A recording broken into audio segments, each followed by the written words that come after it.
Can you be greater than your body? Yes.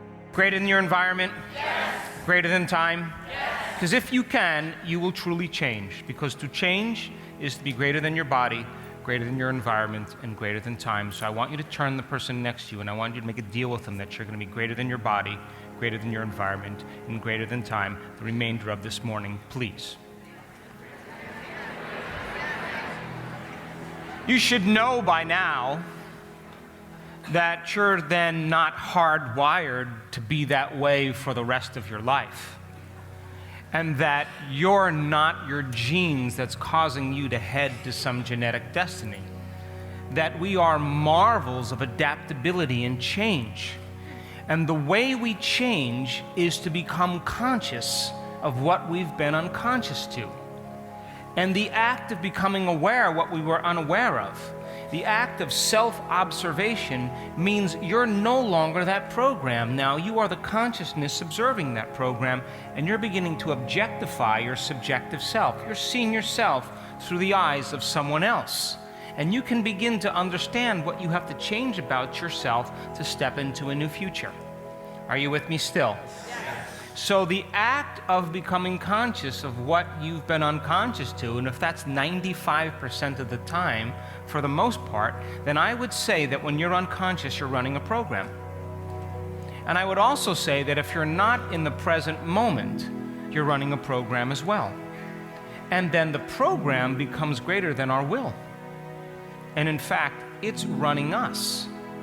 Are you still with me? So then, if you go to the wedding, and it's a Mexican wedding, of course, which are the best weddings in the world, and, you know, they start who the hell knows when, and I don't know what's up with Mexicans when they say the afternoon, because that could mean up to 7:30 or 8 o'clock at night. So it starts sometime in the afternoon, finishes maybe 2 afternoons later. And you just keep eating salsa for your hangover, and you just keep going.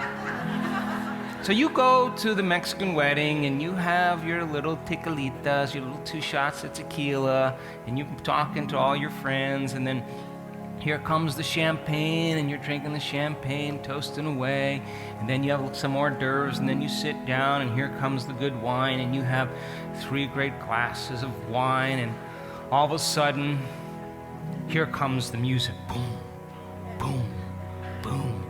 Boom, and all of a sudden it's a song of when you were, 19 years old. And you just can't pass it up. So you get out there, and you do this kind of thing. You got this whole thing going, and all your friends jump out there, and then here they come with the video camera. Videoing the whole show, and you're just bumping in there, man. And then all of a sudden, they post the wedding on the internet. Now, here's my question. If you are observing yourself, would you agree that the next time you go to a wedding, you may bring it in a little bit? Kind of refine some of those moves that no longer exist except in your own body and mind? Would you agree then you would self-correct, modify something about you to do a better job? So you have to observe yourself in order to do that, yes or no? And if you're doing a lecture and you got one finger up your nose and you're moving your bra around and doing whatever, would you agree then, if you observed yourself, no one would observe you like you would? Right? You're just watching everything about you, just going, oh my God, that was my mother. What the hell was it? Oh my God, I better straighten up. You start looking at yourself and beginning to modify who you are. Would you agree? Yes. And that's called evolution. So then, if 95% are unconscious programs because you wake up in the morning and you got to get in touch with that feeling, and that feeling is going to begin to turn on circuits in your brain equal to the past, and then you run to the same choice, the rush to the same behavior to create the same experience, all for the familiar feeling called you. You keep doing that over and over again, that becomes a program. Yes? Yes. So then what you do is you have the thought and you connect to the feeling, and then the rest is just your body following your mind in your known familiar environment. Yes or no? Yes. So then the habit is a redundant set of automatic, unconscious thoughts, behaviors, and emotions that's acquired through frequent repetition. Come on, are you with me? A habit is when you've done something so many times that the body now is programmed to know how to do it better than the brain. So then if a habit is when your body goes on autopilot, if you've been running through the same routine behaviors for the last 20 years and you're doing the same thing tomorrow, then your body is on autopilot into a predictable future unconsciously based on what you were unconsciously doing in the past. How many people are with me? Turn to the person next to you and have a wonderful conversation about that. If you're not doomed by your genes, then it must mean that you may have some control or effect over your genetic destiny. So then, your body is a protein-producing machine. And every cell in your body that makes a protein, a gene has to be regulated or turned on. Are you with me still? So muscle cells make muscle proteins called actin and myosin. Skin cells make skin proteins called collagen and elastin. Your immune system makes immune proteins called antibodies. Your stomach cells make stomach proteins called enzymes. Your eye cells make eye proteins called keratin. Your body is a protein-producing machine, and every cell in your body makes a protein except the red blood cell. So when they mapped the human genome, they found out, of course, that we express 1.5% of our genes. And they were shocked by that. Do you know why scientists were shocked by that? Because they said, okay, let's do just a little deductive reasoning. I've got 100,000 different proteins that make up your body, so there should be 100,000 genes for each one of those proteins. Come on. Poke the person next to you, because I'm saying genes are going to turn your brain off. So if your body's a protein-producing machine, are you with me still? And you're making 100,000 different proteins, you should have 100,000 genes for each one of those proteins, yes or no? And then scientists said, okay, well, there's about 40,000 regulatory genes, regulatory proteins that are help making other things, so we should have 40,000 more genes for those regulatory proteins. So 100,000 plus 40,000 is 140,000 genes they would find for 140,000 proteins. Are you with me still? Yes. So what they found out was that human beings express 23,688 genes. How can you have more proteins in your body than genes? Because on one single gene, you could have over 3,000 variations on that gene. So then genes are like Christmas tree lights. They're turning on and off all the time. And when they become stimulated or activated or turned on, we call that upregulation, and it makes a really healthy protein consistent with the cell. You with me still? Yes. So then they turn off, it's called downregulation. All of a sudden the gene shuts off or starts making a different protein. Are you with me still? Yes.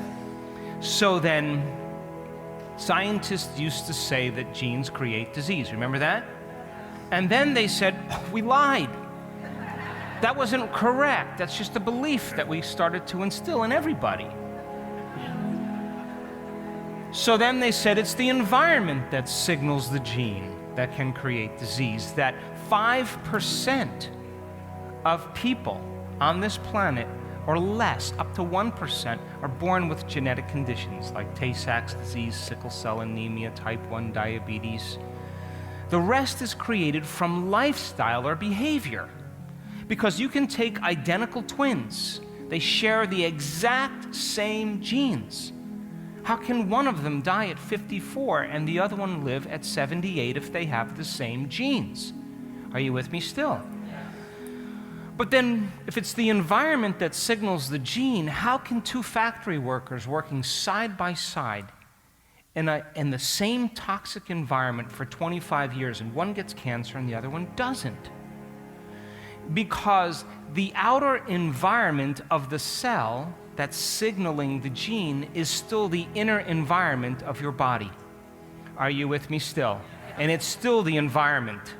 So then when you react to your coworker, to a traffic jam, to your financial status, to a relative, and you keep doing that over and over and over again, sooner or later you're going to signal a gene that's going to begin to downregulate. Are you with me still? Yes. So then, if 95% of all genes are created from lifestyle, and you are thinking the same thoughts, making the same choices, demonstrating the same behaviors, creating the same experiences for the same familiar emotion, then you would have to agree you're keeping the same genes on and the other genes off. Are you with me still? Yes. But they now know that there are genes called behavior-dependent genes and experience-dependent genes, that if you do something real well and keep recreating the experience, those behavior-dependent genes and those experience-dependent genes are passed on to the next generation so that they can already have an advancement on the environment they're living in. Are you with me still?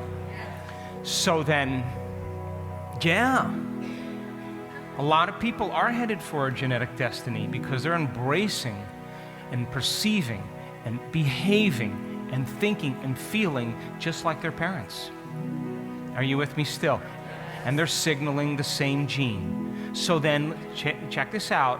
It's the environment that signals the gene, yes or no? Yes. But your reaction to the environment produces an emotion, yes or no? So then it's the emotion that signals the gene, yes or no? Yes. So then if you are memorized to some emotion, addicted to some emotion, conditioned to some emotion, and that emotion's creating the same habits and the same attitudes, then for the most part, those emotions are driving your thoughts and behaviors, and they're consistent with that emotion. You keep the same genes on and the other genes off because your body is believing it's in the same environmental condition, and the same information is signaling the same gene. And if you keep signaling the same gene in the same way, and you consistently downregulate it and downregulate it and downregulate it, sooner or later it's going to get programmed to make a cheaper protein. And what happens when the body breaks down? What happens to our skin? What happens to our joints? What happens to our bones? What happens to our nails? Those are all proteins. And the body starts degenerating because there's no new information coming from any environmental change. How many people are with me? Turn the person next to you and have a genie in your genes conversation about your genes. Here's the question. If you're perceiving your reality from the same level of mind every single day, and you're reacting to the same circumstances in your life emotionally then every single day, and your environment isn't changing because you're not changing, then the environment is signaling the same gene. Are you with me still? And so then we have a limited amount of emotions that we experience in survival. And every one of them is a very specific signature emotionally that selects a very specific gene. Are you with me still? So then, if genes are like Christmas tree lights and they turn on and off, if you take a group of people then and you teach them how to change the way they think, if you teach them how to make different choices, if you teach them how to do things differently, and they create new experiences and you teach them how to open their heart and to feel differently, is it possible then that they begin to change their genetic expression? And in experiments that have been done, men with prostatic cancer, tendencies, early onset prostatic cancer, they did that exact thing. And at the end of just 60 days, 2 months, they upregulated over 400 genes for health and anti-inflammation, and they downregulated over 35 genes for cancer, turning on new lights, turning off old lights. You take a group of stressed out executives, you teach them how to breathe, You teach them how to relax. You teach them how to find the present moment. You teach them how to make different choices, and you teach them how to open their heart. And at the end of that experiment, 6 to 8 weeks later, they begin to regulate 1,561 new genes. Over 800 genes for growth and repair turned on or upregulated, and over 670 genes are downregulated for disease. Turning on new lights, turning off old lights. Are you with me still? So now here's the question. If your body's a protein-producing machine, and you insist for 5 years to live in the same emotional state, stressed out, frustrated, judgmental, in fear, every single day, you are knocking on a genetic door. That gene doesn't want to be programmed. It's not hardwired like your nails to make proteins as quickly, or your hair, or your skin cells. You keep knocking on that cell's door, sooner or later, you're going to program that gene to turn on. And people say to me, well, I've been doing my meditation for 2 weeks. And I haven't felt any difference. And I said, really? How long did it take you think, to create that condition of yours?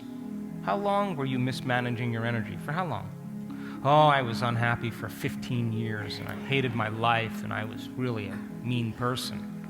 Oh, okay, so then if you've conditioned your body into that state, it's going to take you a little bit of while to condition your body into a new state. Yes or no? Yes. But those students that do the work, they'll tell their doctors, I just epigenetically signaled new genes in new ways because I became someone else. The disease exists in the old personality. I'm the new personality. Are you with me still? Yes. And the doctors scratch their head, and now they're saying, wow, I wish all my patients were like you.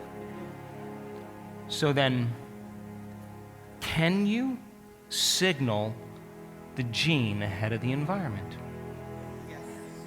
Come on, because if you can feel an elevated emotion and marry it with a clear intention, your body, as the unconscious mind, is getting chemical signals ahead of the environment, and it's that emotion that's beginning to signal the gene to begin to program that specific cell to make a protein consistent with the person's future. They're wearing it biologically now, and they're headed for a genetic destiny. How many people are with me? Yes. Turn to the person next to you and have an enlivening conversation about genes, please.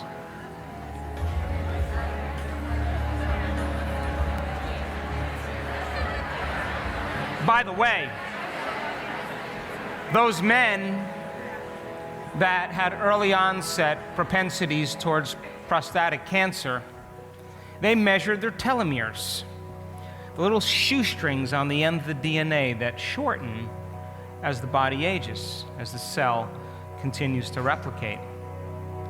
And those men, on the average, had a 10% lengthening of their telomeres, which means they got 10% of their life back.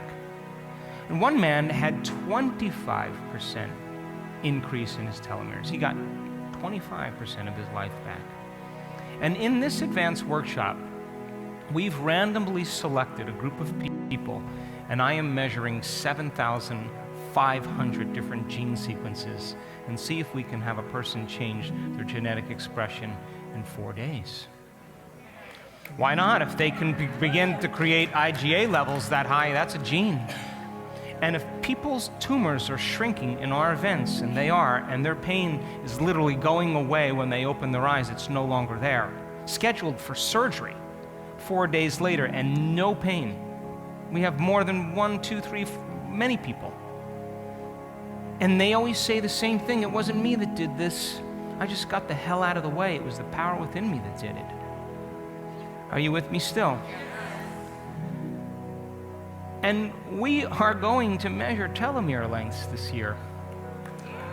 Because if those people are having a reduction in inflammation, and then there has to be some gene that begins to activate the immune system and begins to reduce inflammation. And let's measure it. And so then we become our own genetic engineer. Yes or no? So then when you begin to change the belief that you are your genes, that means you can take more responsibility for your health in your life. Yes or no? So then, if you're waking up the same morning and running through the same routine thoughts, choices, behaviors, and experiences that produce the same emotion, and you keep doing that over and over again, it's going to become a habit. Yes or no? So then, a habit is when your body becomes the mind, and your body is programmed into a very predictable future based on what you did in the past. So you wake up in the morning, you come back to your senses, you come back to your body, and you search for that familiar feeling.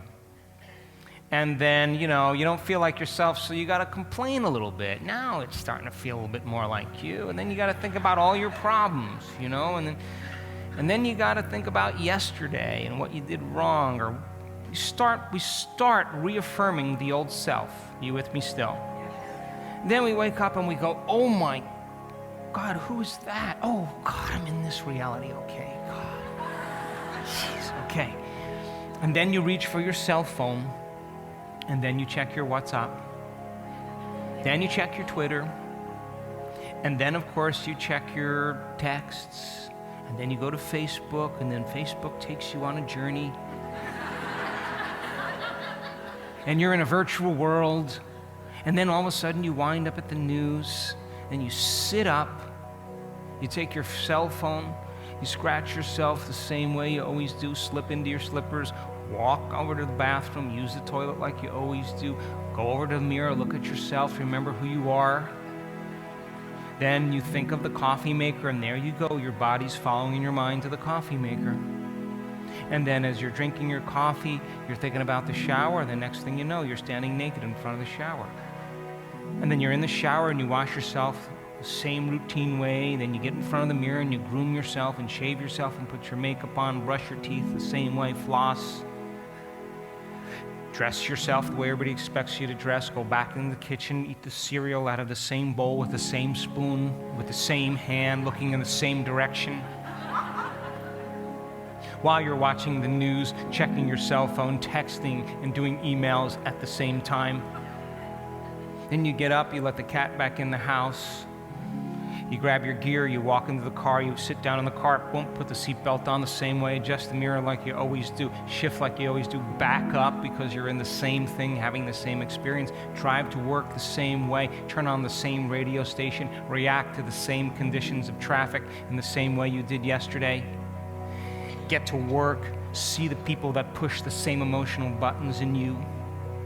React in the same way, consciously or unconsciously. Do the things that you've memorized and can do so well. Take your break, have your coffee, talk about someone that you don't like, walk back in while the boss is doing a thing, check your Facebook, then get done with work, and then stop at the grocery store. You get to the grocery store, you walk in and you turn right. Because everybody that walks into a grocery store turns right in the Western world, so you turn right. And then, of course, here we go. You buy the same foods. And then you stop at the gym and you do the same workout that you did the last time. Because you don't want to try anything new. It may take too much time. And then you get home and you sit down, you cook the same meal, you eat the same food, you watch the same television show. You get done with the television show, you do a few emails. Then you put on your lotions and your potions and your creams and you brush your teeth and go through your ritual. And then you get in bed and you open the book and you read one page out of the book. And you fall asleep, and then you wake up in the morning and here we go again. And all of a sudden, over time, a person, habitat and their habit begin to marry. And now they're headed to a very predictable future based on what they did in the past. How many people are with me? Yes. Turn the person next to you and explain. This is the present moment. The moment you wake up in the morning and you search for the familiar feeling called you, the moment you feel that familiar emotion, you're in your past. Would you agree? Yes. And the moment you feel those emotions, a lot of those emotions are connected to old circuits in your brain that are memories. Are you with me still? So then, the more you feel those emotions and the more you recall those memories, the more you're in your past. Yes or no? And so then, when you get in touch with that familiar emotion and you're beginning to experience emotionally your past, and those emotions are driving your thoughts, and how you think and how you feel creates your future or your destiny. If you're thinking equal to some emotion in the same exact way, then for the most part, your past is your future. Yes or no? Yes. Turn the person next to you and explain that. Would you also agree that if those emotions are driving your thoughts and they're driving your behaviors and you can't think or act greater than how you feel, you're going to be predictable? Yes or no? So then if you wake up in the morning and you have a thought that leads to the same choice, that leads to the same behavior, that creates the same experience, that produces the same emotion, and you do that enough times, will that be an automatic program? And then you have another thought that leads to another choice, that leads to another routine behavior, that creates another experience, that creates another feeling or an emotion. If you keep doing that, it's going to become hardwired as well, and it's going to become a habit as well. Yes? And if you keep stringing thoughts, choices, behaviors, emotions, and experiences together, and you're running through the same routine every single day over and over again, would you agree then, if you keep doing it and a habit is a redundant set of automatic unconscious thoughts, behaviors, and emotions that's acquired through frequent repetition, a habit is when your body becomes the mind, then you would have to agree that your body is programmed into a predictable future based on what you did in the past. In fact, we can take your past and we can go like this, boom, and set it right on your future, because your past is your future. Are you with me still? Turn the person next to you and have a late morning wonderful conversation about that. Here's my question. This becomes a set of programs, a set of habits. You know, you wake up in the morning, you get out of bed on the same side, you check your cell phone, you go through all those routine behaviors, you drink your coffee, you eat the same food, you see the same people, you go to the same places, you anticipate the same things in your life, because the brain is an anticipation machine. It's always anticipating the next moment based on the past. And the more the person lives in anxiety and stress, the more they're anticipating the future based on the past. So then, here's my question. Where in the predictable future is there room for the unknown in your life? You know, because if it landed right here, Dancing with the Stars is playing on, and you can't miss that. It's going to break up your whole thing. Turn the person next to you and explain. You're going to get all spiritual, you know, and you're going to put your meditation right here so you don't feel guilty over here. But here's the problem. When you're sitting in your meditation, you're thinking about your coffee. When you're drinking your coffee, you're thinking about taking a shower. When you're in the shower, you are creating what you're going to wear in your mind. When you're getting dressed, you're thinking about having breakfast. And then when you're having breakfast, you're thinking about work. And when you're at work, you're thinking about vacation. But when you're on vacation, you're thinking about work. You're never in the present moment because the body's already in the future. Are you with me still? And so then, would you agree then, if that is the way it works for most people, the present moment becomes very difficult to remain in, because the body has a propensity to go somewhere, to do something, to see someone, to have some experience, all for some feeling that it's looking for and relying on its an external environment. Are you with me still? So then, where you place your attention is where you place your energy, period. So if you keep your attention, remember, you are always broadcasting an electromagnetic field. You're always emitting light and information. So then, if your emotions of anger and lack and frustration and suffering are driving your thoughts, then you're broadcasting a very specific electromagnetic energy that is consistent with this timeline. Are you with me still? Come on, are you with me? Yes. Which means then, if where you place your attention is where you place your energy, the moment you put your attention on some familiar emotion, you're in the past. Yes or no? Yes. And you're investing all of your creative energy into the past, and you are siphoning energy out of the present moment from your own energy field. Are you with me still? And as you think about all the people you have to see, all the things you have to do, all the things you have to buy, all the experiences that are known to you in your familiar life and the places you have to go at certain times, would you agree then you're investing your energy into a predictable future, because all of those people and things and conditions in your life are knowns. And you are siphoning energy out of the present moment, and you're investing your energy into a predictable known future. And you have very little energy in the present moment to create a new destiny. How many people are with me? Turn the person next to you and have a very lighthearted conversation about that, please. Let's say it another way. As you think about your coworkers, you think about your boss, you think about going to your desk and doing certain things, as you think about seeing other people and going to other places and having other things or getting other things, as you begin to think about that future, you're investing your attention and your energy into that particular known future reality, yes or no?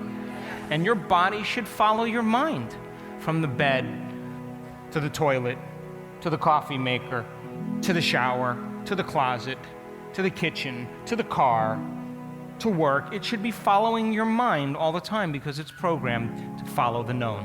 Are you with me still? Because of most of your attention is on the known. So then if you begin to think about all the people in your life that betrayed you and you have some emotion connected to that, or you're looking for a familiar emotion to reaffirm that addiction, and you keep your attention on those emotions and those memories, then you are putting most of your energy into the past.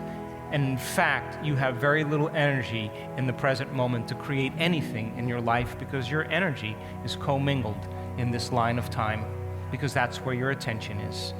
Are you with me still? So then those of you who know me know that I am a crazy person about the piano player experiment. Oh no, not the piano player experiment.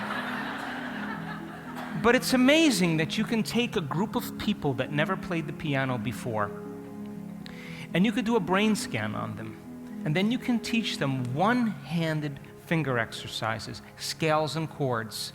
And they can practice for 2 hours a day for 5 days. And at the end of 5 days, they volumetrically measure that part of the brain that's responsible for finger movements, and they grew extra circuits in their brain.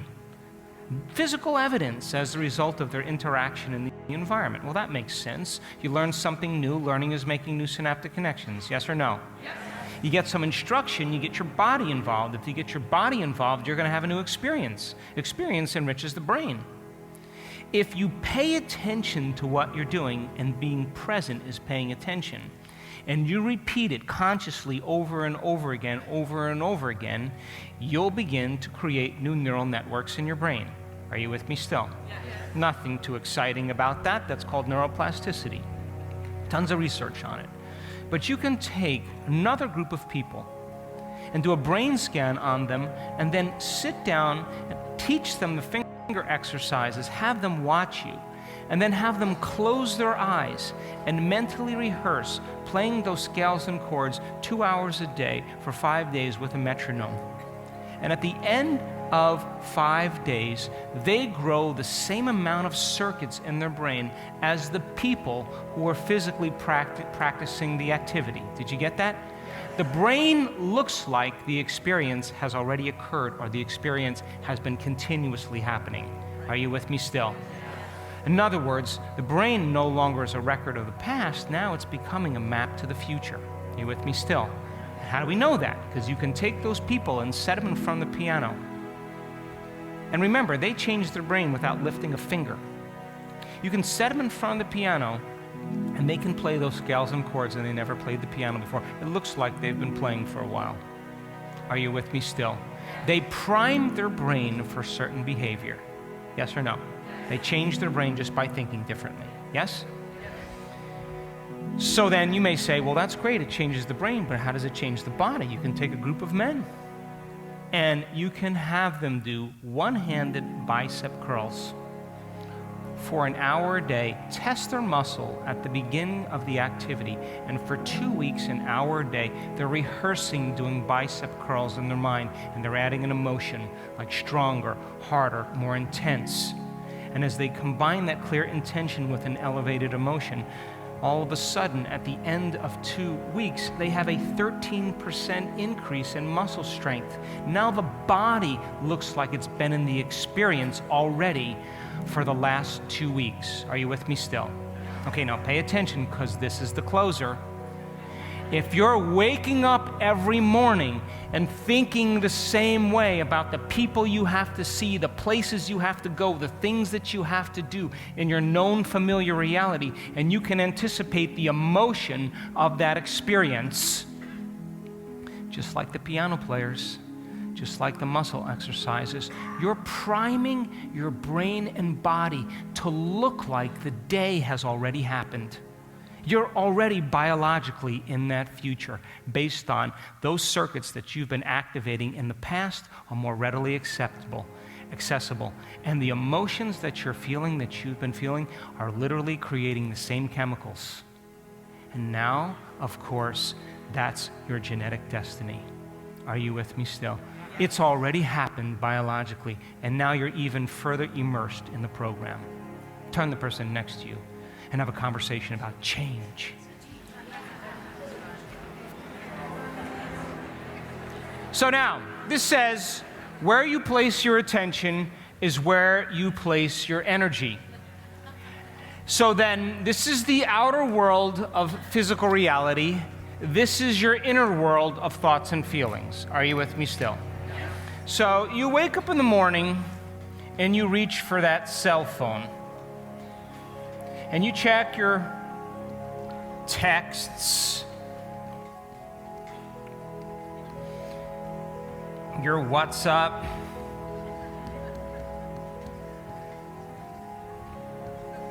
you got to check your Facebook.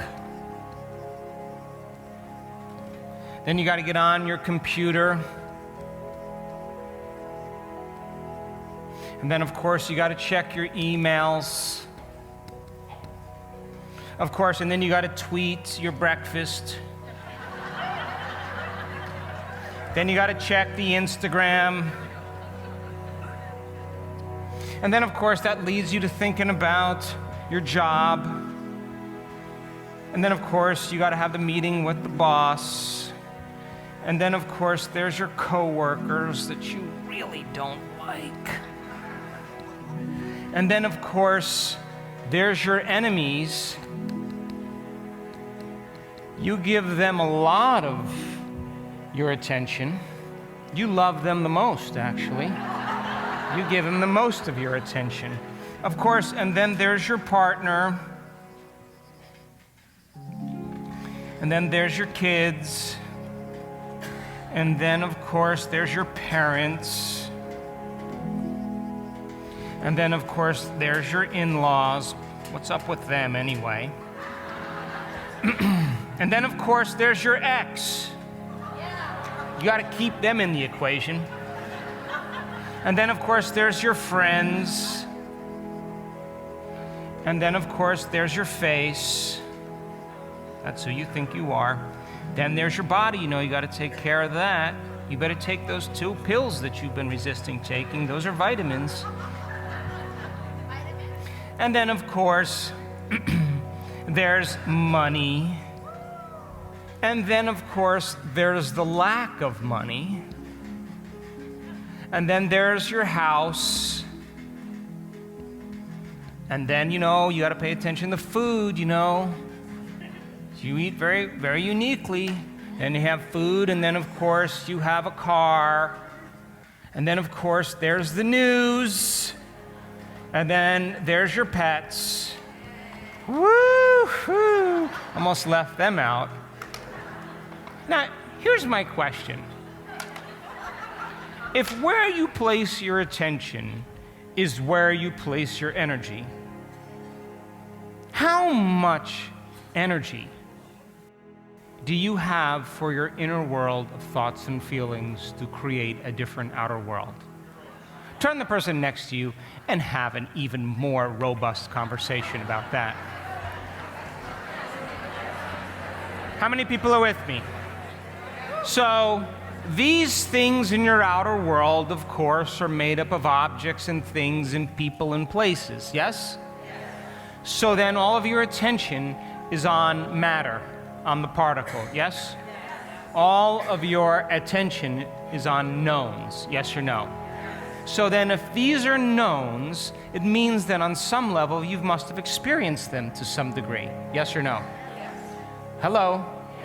So then if you've experienced them to some degree, you have a neurological network in your brain to assign to every one of these, yes or no? So then 70% of the time, most people are living by the hormones of stress, and their brain is in high beta brainwave patterns, and they're aroused.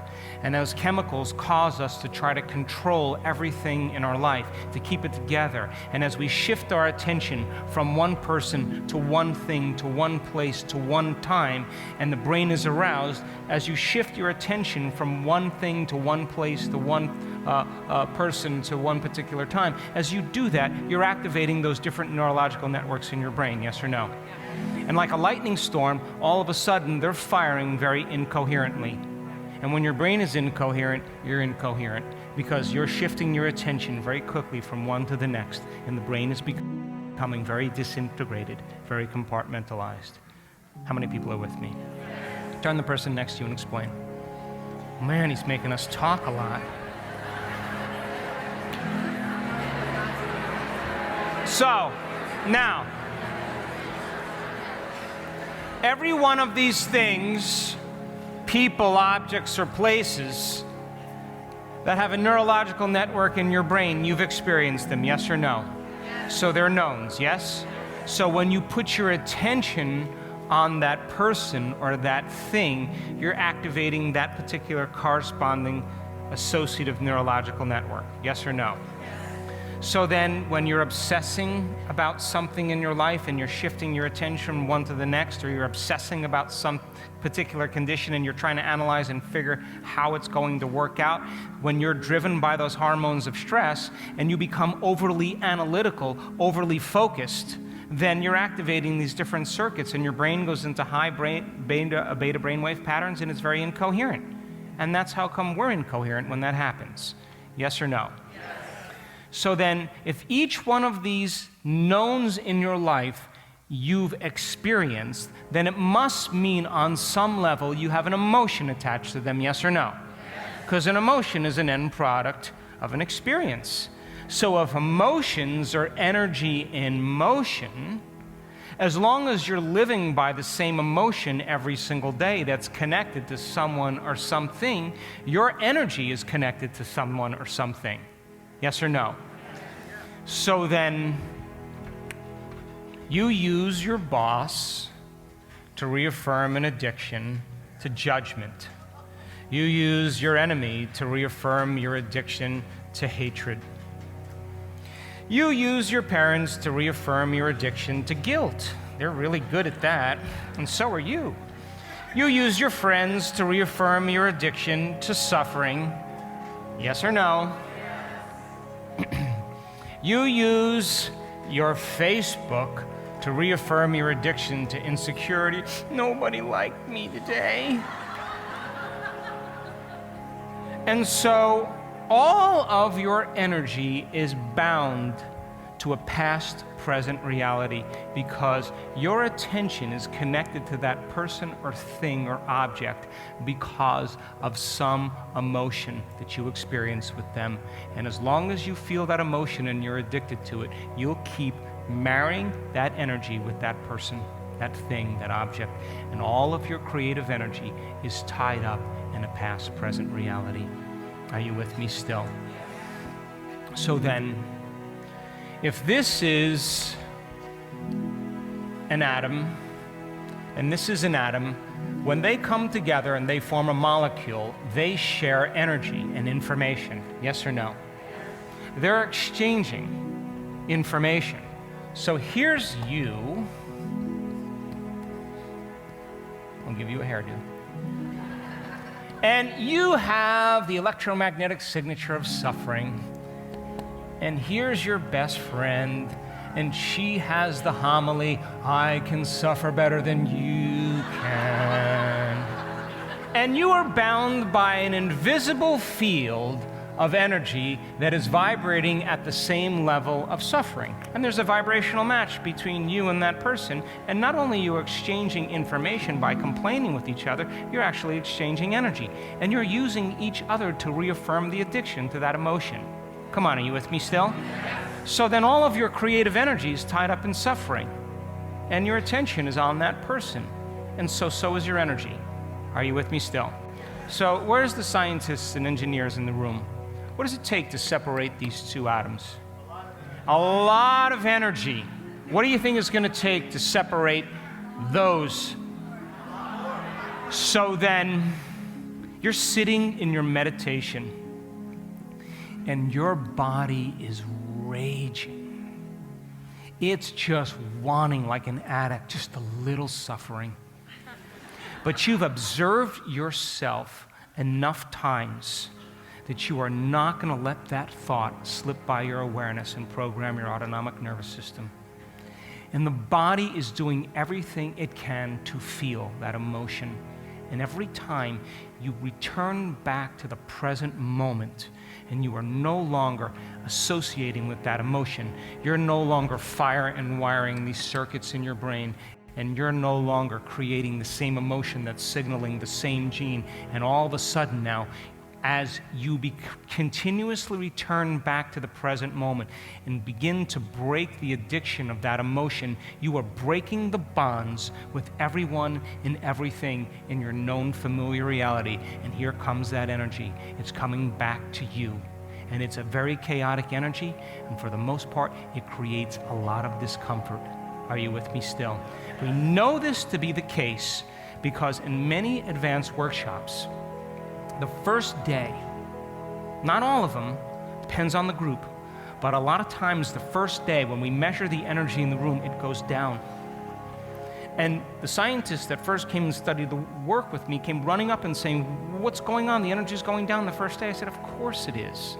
Everybody's drawing from the field, breaking their energetic and emotional bonds that keep them connected to their past, present reality. And they're drawing from the field to build their own field.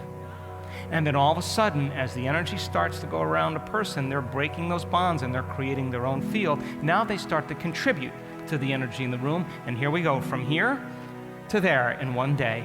Because now people all of a sudden are opening up and expanding their light, their information. Are you with me still? And they're overcoming those emotions that have been stored in the body and that are bound to someone or something. How many people are with me? So then, people say to me,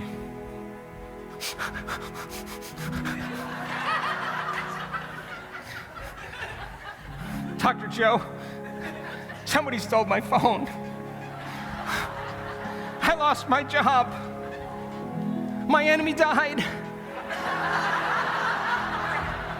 I have no money. My parents aren't talking to me. I always say to them, look how much creative energy you have now to create a new future. And don't you think there are people in this audience that are advanced students that lost everything? because they were no longer in a vibrational match with that past. They lost everything. They were living out of the back of a car. And now they're making millions and millions of dollars because they belong to a new future. They're in this audience. And so then, as you begin to break those energetic emotional bonds and you call that energy back to you, now you have available energy to heal. Now you have available energy to design a new destiny. Now you have available energy to heal someone else. Now you have the available energy to hook up to a field of information that's going to create a mystical experience in your brain. You are now connected to something else. Are you with me still? So then how much of your creative energy is tied up in guilt? How much of your creative energy is tied up in insecurity? How much of your creative energy is tied up in hatred that you could use to create a new destiny? How many people are with me? Turn the person next to you and explain. How's your model? Don't worry, we're going to get out of this. Because this is the identity that we create that's identifying with our external environment. You know, it's the people you know, the things you own, the places you lived at different times. That becomes the person's personality. Are you with me still? And that's who they believe they are. They become the someone, the somebody, the something, owns some things, lives somewhere in some time. And if where you place your attention is where you place your energy, and the majority of your attention is on the knowns, on the particle, on matter in quantum physics, you keep reaffirming that same reality, yes or no? You keep looking for it, becoming aware of it, observing it, and it keeps materializing in front of you, which means you're viewing your life from the same level of mind, anticipating the next moment to show up unconsciously based on the past moment. Are you with me still? Come on. So then, if the brain and body are programmed into that state, then you would have to agree then that if you're not in the present moment, you're running a program. Yes or no? So then, all a person's creative energy is tied up with someone or something, and they're viewing their life in anticipation of it showing up again so that at least they can protect themselves for what's about to occur. So they're unconsciously programming and creating the same future. They're living in the same dream. Are you with me still? So then, if that's the case, and the quantum model of reality says subjective mind has an effect on the objective world, that mind and matter are so commingled it's impossible to separate the two, then we know this to be the case because in quantum physics experiments, that when the observer came along to measure and look for the electron, it went from this huge cloud of energy, and it collapsed all at once. All that energy collapsed into a particle called collapsing the wave function, a quantum event. Mind had an effect on matter, and the energy that was being exchanged influenced matter. Are you with me still? So then, the observer produces an effect from energy to matter. Yes or no? Yes.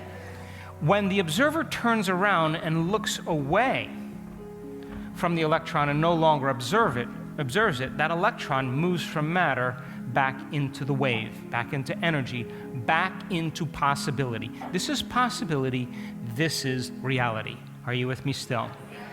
So then, here's my question. If you're viewing your life from the same level of mind every single day, anticipating it unconsciously to show up just like it did yesterday so that you can reaffirm that feeling, then you would have to agree that you as the quantum observer are taking infinite fields of energy and collapsing them into the same patterns called your life. Yes or no? Yes. So then, would it make sense then that the moment you took your attention off your body, off of people in your life, off of things, off of places, and off of time, if you were no longer thinking about any of these things, you're no longer activating those circuits in your brain. So then, the moment you're no longer analyzing and activating the circuits in your brain waves change from beta, high beta, and slow down and start turning into alpha brainwave patterns. Are you with me still? And now the inner world is becoming more real than the outer world. And if I ask you to take your attention off of the particle and matter and open your awareness, open your focus to space, to nothing, to energy, to information, the act of opening your awareness begins to activate the proprioceptors in your brain of your subconscious. And you're no longer analyzing and thinking, you're sensing and feeling. And when you do that, all of a sudden, the autonomic nervous system says, she's gone, let's get to work. And all of a sudden, its job is to create coherence. And as your brain waves change from beta to alpha, and some fall into theta, all of a sudden, you're conscious right in your subconscious mind. You are in that autonomic nervous system. In the marriage of those two, all of a sudden, you forget about yourself. You forget. And the moment that happens, you begin to connect to that intelligence. And it begins to take those different compartments that have been subdivided because of those emotional addictions, and it begins to create coherence in the brain. It's stepping in and creating order. I have left my body enough times, and sometimes when I'm out of my body, I'm looking down at my body and it is laughing. And I know why it's laughing because it's so overjoyed that I'm out of it. And I'm going like, what is going on? And then I tried to get back in, it just kicked me right out. Just like, I'm not letting you in yet. I'm gonna have a moment of euphoria. And I can feel what it's feeling out of my body. And so when your autonomic nervous system steps in and creates that kind of coherence, your brain begins to become coherent.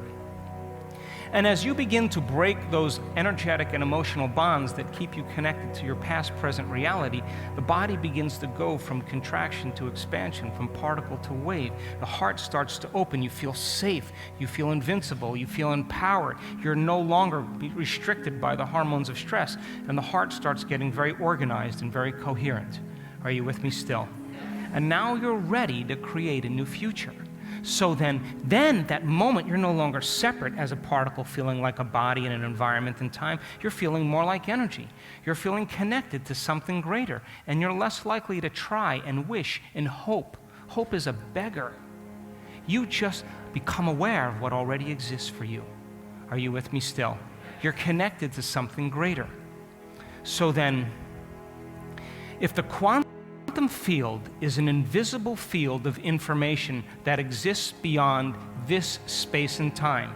It's energy and information beyond matter, vibrating at a faster speed. Are you with me still?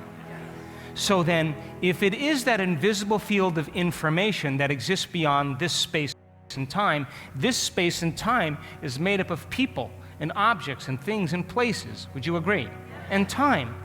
So then if you took your attention off of people, your body, things and places and objects and time, then you would become nobody, no one, no thing, no where, and no time. You would become pure consciousness. And in that moment, instead of putting all your attention on being a somebody, something, somewhere, and sometime, all of a sudden becoming nobody, no one, no thing, nowhere, and no time, lines you up right to that unified field.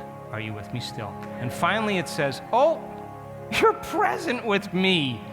I've been waiting 927,616 lifetimes for this moment. Hey, I'm so happy to see you. Are you with me still? Yes. So in that moment where your consciousness merges with a greater consciousness, you're disinvesting your energy out of this 3D reality. You're not thinking of your body, you're not thinking of your face, you're not thinking of your name, you're not thinking of people, you're not thinking of places, you're not thinking of objects, and you're disinvesting your energy out of this 3D reality because you're no longer putting your attention on it. Are you with me still? Yes. So then all of a sudden, as you begin to do that, something amazing happens. You become aware that you're aware in this infinite space of nothing physical, in this infinite black eternal space. And if you can linger in that unknown, in that infinite space, without being a face, without being a gender, without being a sexual preference, without being a diet, without being a grandmother, just as an awareness, then you are existing in the unknown. And the longer you linger and invest your attention in the unknown, the more you should create an unknown experience in your life. Yes or no? Yeah. But if you, as the quantum observer, keep returning your mind to the knowns, to familiar people and things and places in your known familiar reality, to your body, to your emotions, to your habits, to thinking about the predictable future or remembering the familiar past, then you're taking all of your attention and putting it back into this three-dimensional reality, and you're focusing on the particle and matter in quantum physics. Are you with me still? Yes. So then, if it's made up of objects and things and people and places and all of that other stuff, then what if I took all the people and we just vaporized them? And then we took all of the pets and vaporized them, and then took all of the places and all the things, and they all of a sudden disappeared. Then I took the Earth, and we disappeared the Earth, and all the planets, and all the suns, and all the stars, and all the galaxies. What would you be left with? Space, yes? Nothing material, but that empty space is rich in information, in frequency. And if you can make the connection in your brain that you are a consciousness in the presence of a greater consciousness, you are in that unified field and linger there without returning back to the familiar self, just like in the quantum physics experiments. When the observer takes her attention off the electron and it turns back into energy, into possibility, the longer you take your attention off your known familiar life, the more it turns into possibility, into the unknown. How many people understand? Yeah. Turn the person next to you and explain. So, people say to me all the time,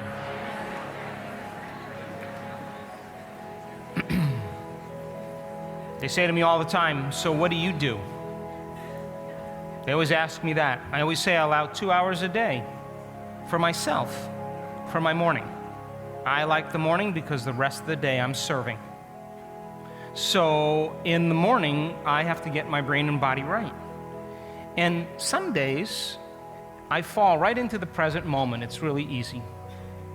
And other days, I'm thinking about all those emails, all those texts, all those people, all those meetings, all those contracts, the flight at 1:40, what I have to do on the flight, the publisher needs a chapter. You know how that goes, yes? And my attention is already in the predictable future, and I'm investing my energy in that future, and I'm changing my brain and body to look like my day has already happened. It's the known. Are you with me still? But if I become conscious that I'm doing that, and I say, oh my God, Joe, you're investing your attention in the knowns. You're going to get to that, and you're going to catch your flight, and you're going to get all those emails done. And all of a sudden, I say, I'm not going to fire and wire those thoughts in my brain. I'm no longer going to emotionally signal the same genes by creating the same chemicals. Is it possible then, if I take my attention off that predictable future, I'm calling energy back to me? Are you with me still? Now, you know how this goes. That goes really well for a while, and all of a sudden your body's getting a little frustrated because you can't find the present moment like you did yesterday. And you're feeling a little frustrated and a little angry, and then you start thinking about that staff meeting that didn't go the way you wanted, and all of a sudden you got a little more frustrated. Oh! I better get back to the present moment here. And I return back to the present moment, and I unfold as an awareness into this infinite black space, aware that I'm aware in this infinite unknown. And as I stop doing that, I disinvest my energy out of the past. And at the same time, I'm no longer firing and wiring the same memories, and I'm no longer emotionally and chemically signaling the same genes. Are you with me still? And then I start thinking out of nowhere that I missed a phone call and I forgot to call that person back, and oh my God, I got a sick horse and I got to take care of this, and all of a sudden I start thinking about the predictable future, and all of a sudden I stop. And I no longer fire and wire, I no longer signal the same gene, I disinvest my energy out of the known future. And if I keep doing this over and over and over again, no longer firing, no longer wiring, no longer emotionally addicting and signaling the same genes to make the same protein and anticipating the future based on the past, if I keep insisting on the present moment and retraining the body as the mind, sooner or later, the body is going to liberate all of that energy. And all of that energy that's coming back to you is now available energy for you to design a new destiny, and all you have to do is change your energy by marrying a clear intention with an elevated emotion, and now you're broadcasting a whole new electromagnetic signature. And in the eternal present moment, you are now connected to all possibilities. How many people understand? Turn to the person next to you and explain. So what if I said to you, it's time to become nobody? No one, no thing, no where, and no time, to become pure consciousness and to unfold as an awareness, aware that you're aware in this infinite, vast space of eternal blackness. And if I said to you, and the longer you linger in the unknown, the more you create a new opportunity or possibility in your life. And if you, as the quantum observer, find your mind returning to the knowns, to your identity that's connected to people and things and places in your known familiar reality, to your body, to your emotions or habits, to thinking about the predictable future or remembering the familiar past, simply become aware that your attention is on the knowns. Return back to the present moment and unfold into this infinite vast space. Stay present. Would you agree then, in the beginning, you'd have to become conscious of how unconscious you were? Now pay close attention, because it's not your ex-husband that did that to you. It's you that's mismanaged your energy. And if you're sitting in this meditation, do I have your word that if you're in this meditation, you're in it the entire time? And if your body gives you fits, master it. That's why you're here. You keep training it back into the present moment, and sooner or later it's going to surrender. And when it does, it's going to liberate energy, and it will be the most familiar, unfamiliar feeling you've ever had. And all of a sudden, your body is no longer enslaved to the past or a predictable future. It's relaxing more into the present moment. And yeah, it may give you trouble, but if you keep returning it back to the present moment, you're telling it it's no longer the mind, that you are the mind. Be still and know that I am God. Be still and know that I am the boss here. Are you with me still? And if you keep doing that over and over again, you're going to disinvest your energy out of a predictable future. You're going to disinvest your energy out of familiar past. You're going to no longer fire and no longer wire and no longer create the emotions that you're addicted to that are going to signal the same genes that keep you in the same genetic destiny. And all of a sudden, you're going to start calling that energy back to you, and you're going to begin to build a field. And that available energy is what we are going to use after breakfast to tune into a new future. Are you with me still? So then, you have to be able to surrender into the generous present moment and feel safe to do it. And if you're thinking about how long the music's going, or you think about what you're going to get for lunch, or what you're going to do this evening, or you just don't like the way it's too warm in here or too cold in here, or the way that person smells, or the noise in the back, you are still here. You haven't moved beyond this space and time. Are you with me still? Yes. So then, are any of these things bad? No, but if you can't get beyond them, they own you because of the emotions and the habits. Yes or no? And so then when you change your energy and you start breaking the emotional bonds with everyone and everything in your life, some of those things that are no longer in a vibrational match with you any longer are going to fall away. Don't see it as loss. That's a victim. See it as change, and just know that now you're going to a new future. And don't you try to go back and fix that. Did you hear me? Because love is the only constant that continuously you stay connected to. It's the only thing that's real. When you get beyond need and lack and all those things, your world's going to shake up. And you may feel like you're in the dark night of the soul. I've had numerous dark nights. And it's just because I couldn't find anybody else doing what I was doing. And I just trusted in the unknown. And I had to rely on myself. And that's when you're at your best. Are you with me still? Yes. So then as you change your brain waves and you're sitting there and you begin to become analytical and emotional, you're moving into high beta brainwave patterns. And if the whole purpose of meditation is to move beyond your analytical mind and you're sitting there analyzing within that emotion, you've gone nowhere. But if you become conscious that you're analyzing and thinking, and you stop thinking and analyzing and open up your awareness, how aware can you become aware of this infinite space? And awareness in this space, and keep surrendering into it. Are you with me still? Then you keep disinvesting your energy out of this 3D reality, and you'll go from particle to wave. So then, when you do that properly, and you keep getting beyond yourself repeatedly, your brain waves will begin to slow down. And as you open your focus and you sense space, we've measured this thousands of times, your brain waves begin to slow down into alpha, but not just any kind of alpha, organized and coherent alpha, because you're taking your attention off of matter and you're putting it on information and energy. Are you with me still? And you don't have to be a body. You are not your body. You're the consciousness having the experience of being somebody. And you chose that. So you might as well enjoy it. Are you with me still? Yes. So then, as your consciousness begins to connect to a greater consciousness, and you begin to unfold into that place, your brain waves will slow down from beta to alpha, into coherent alpha, and some of you will move into theta, where your body's actually starting to fall asleep, but you're awake. That's the magic land. And our students can sustain that state for extended periods of time.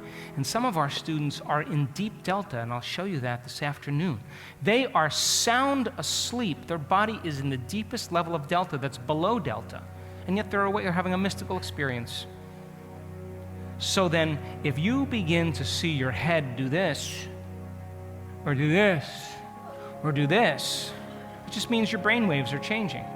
And you're used to laying your body down doing it, and I'm asking you to sit up. And don't you give me that line, "Oh, Dr. Joe, I really can't meditate." Oh, really? Where do you meditate? In bed. Get out of bed. Of course you can't meditate if you're laying on your back in bed. You're going to sleep. That's where you go to sleep. Get up. Sit up. Sit up like a noble being, ready to create. And so then, do I have your word that if you're in this meditation, you're in this meditation the entire time and you're not going to lay down? Because if you lay down, I'm going to lay down next to you and whisper in your ear, "Get up." Did you hear me at any point say to stand up and do ecstatic dancing? No, we're not doing a standing up meditation. You'll learn those meditations in your advanced event. Did you hear me say you can get up and eat a tuna sandwich in the back of the room? Did you? I didn't say that, right? You're going to sit and take your attention off your body, off of people in your life, off of things, off of places you have to go, off your schedule, and off of the predictable future and the familiar past, off of time. And if you do that properly and you keep surrendering, you're going to take your attention off of matter and this outer world, and all of a sudden, you're going to put your attention on that mirror. And the longer you can stay in that mirror, the more it's going to reflect it back in your life. And if you can surrender deeper and deeper into it, you're moving closer towards it. And it's going to get a very clear message, and it's going to begin to respond to you. Are you with me still? Yes. So can you give me your best? Yes. Your absolute best? Yes. Turn to the person next to you and tell them you got this. Yes. Now, if you have a cell phone on, you better make sure that's off, because if it rings during this meditation, I'm going to pick it up and go, I don't know. I'm losing it here. If you're wearing glasses, please remove them. If you have a watch on, please take it off. We're leaving time behind. Here we go. Sit up straight, eyes closed. Just follow the instructions. Knowledge is the precursor to experience.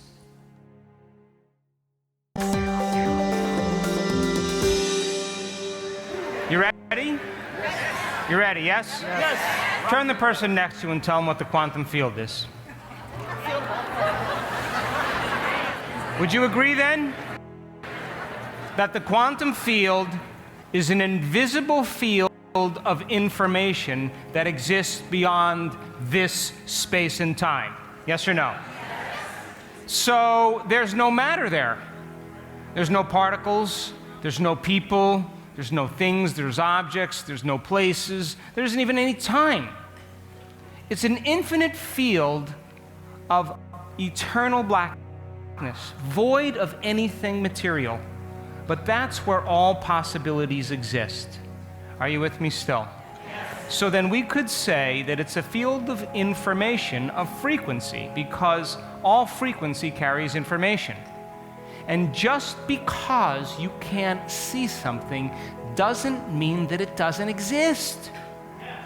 Yes or no? Yes. So then, the moment you take your attention off your body, you become nobody. Yes or no? Yes. The moment you take your attention off of people in your life and your identity, you become no one. Yes? Yes.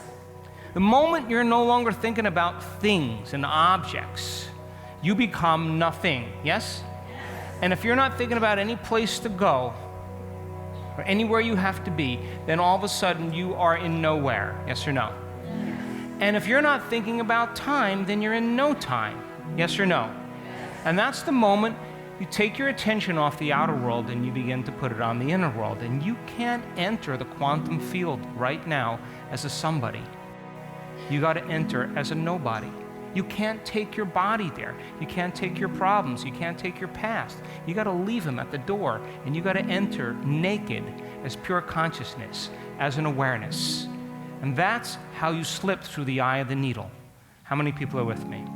So then if the quantum field is a field of information that exists beyond this space and time, then there are frequencies that exist beyond matter. Would you agree?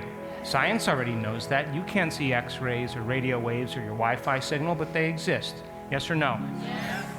So then, in this invisible field of information and frequency, it is the intelligence of the smallest subatomic particle to the most advanced being that ever lived. In this universe, in all other universes, in this dimension, all other dimensions, past, present, and future. It's the mind of God. So there's a lot of data in there. Would you agree? Yes. So then, is there a potential for you to be healthy that exists there? Yes. Is there a potential for you to be wealthy? Yes. Is there a potential for you to be in love with life? Yes. So then, in order for you to heal your body, you got to forget about your body. You got to get beyond your body.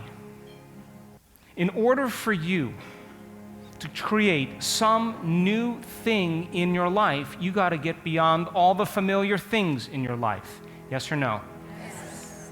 And if you wanted to create a new reality, you would have to forget about the reality that's past, present, that's existing right now. Yes or no? And if you are going to create something happening in no time, you have to get to no time. Would you agree? And the moment you begin to unfold into that infinite vast space, and you're no longer thinking about any of those things or feeling any of those feelings or demonstrating any of those behaviors, no longer firing the same circuits in your brain that were repetitious, all of a sudden the brain starts connecting to information from the unified field, and it starts becoming more orderly, more consistent, more coherent, more whole. Are you with me still? The autonomic nervous system steps in, raises the energy of the body. And now the body begins to build a field of information. So then when you get to that point where you are no body, no one, no thing, no where, and no time, you're pure consciousness, and your consciousness can merge with a greater consciousness. So then the more whole you feel, the less separation you feel. And the less separation you feel, the more connected you feel to everybody and everyone and everything and everywhere and every time. Isn't that the quantum field? And if there's less separation, there's less space between you and I, less space between you and your future, which means it should happen in a shorter amount of time. How many people are with me? Turn the person next to you and get that brain working, please.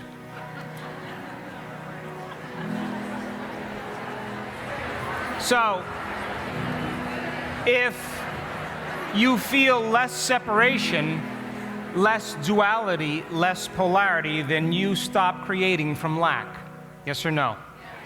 So then the more whole you feel, the more connected you feel to everyone and everything and everywhere and every place and every time. And you experience less separation, which means you should be able to draw a future to you then.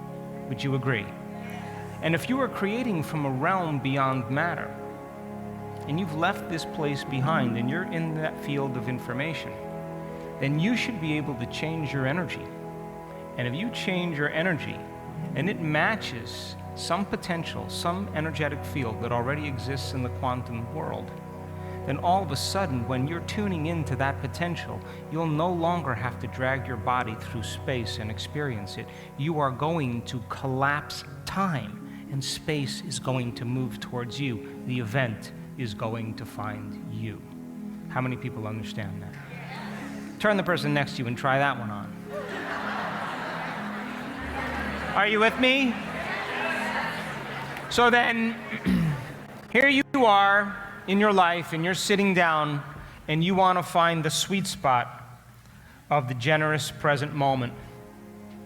And you finish the event, and you sit down, and all of a sudden, as you start sitting down, you start noticing that your body's on a program, and it wants to get up and do things and see people and answer texts and do emails and get busy with that same personal reality that's really creating that personality.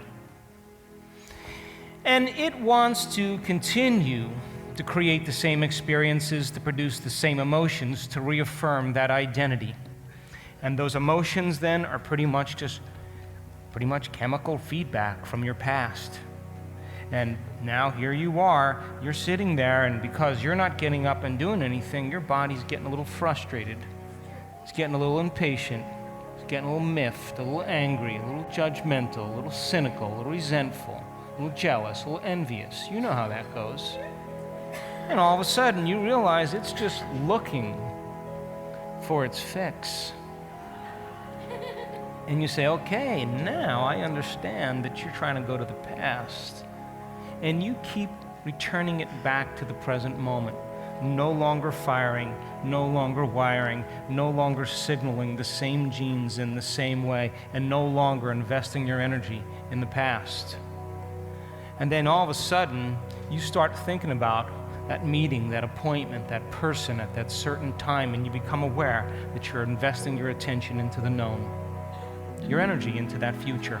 And you know your body's going to follow your mind there, and everything's going to stay status quo. And all of a sudden, you decide to no longer fire, no longer wire, no longer emotionally condition the body into that future and signal the same genes in the same way.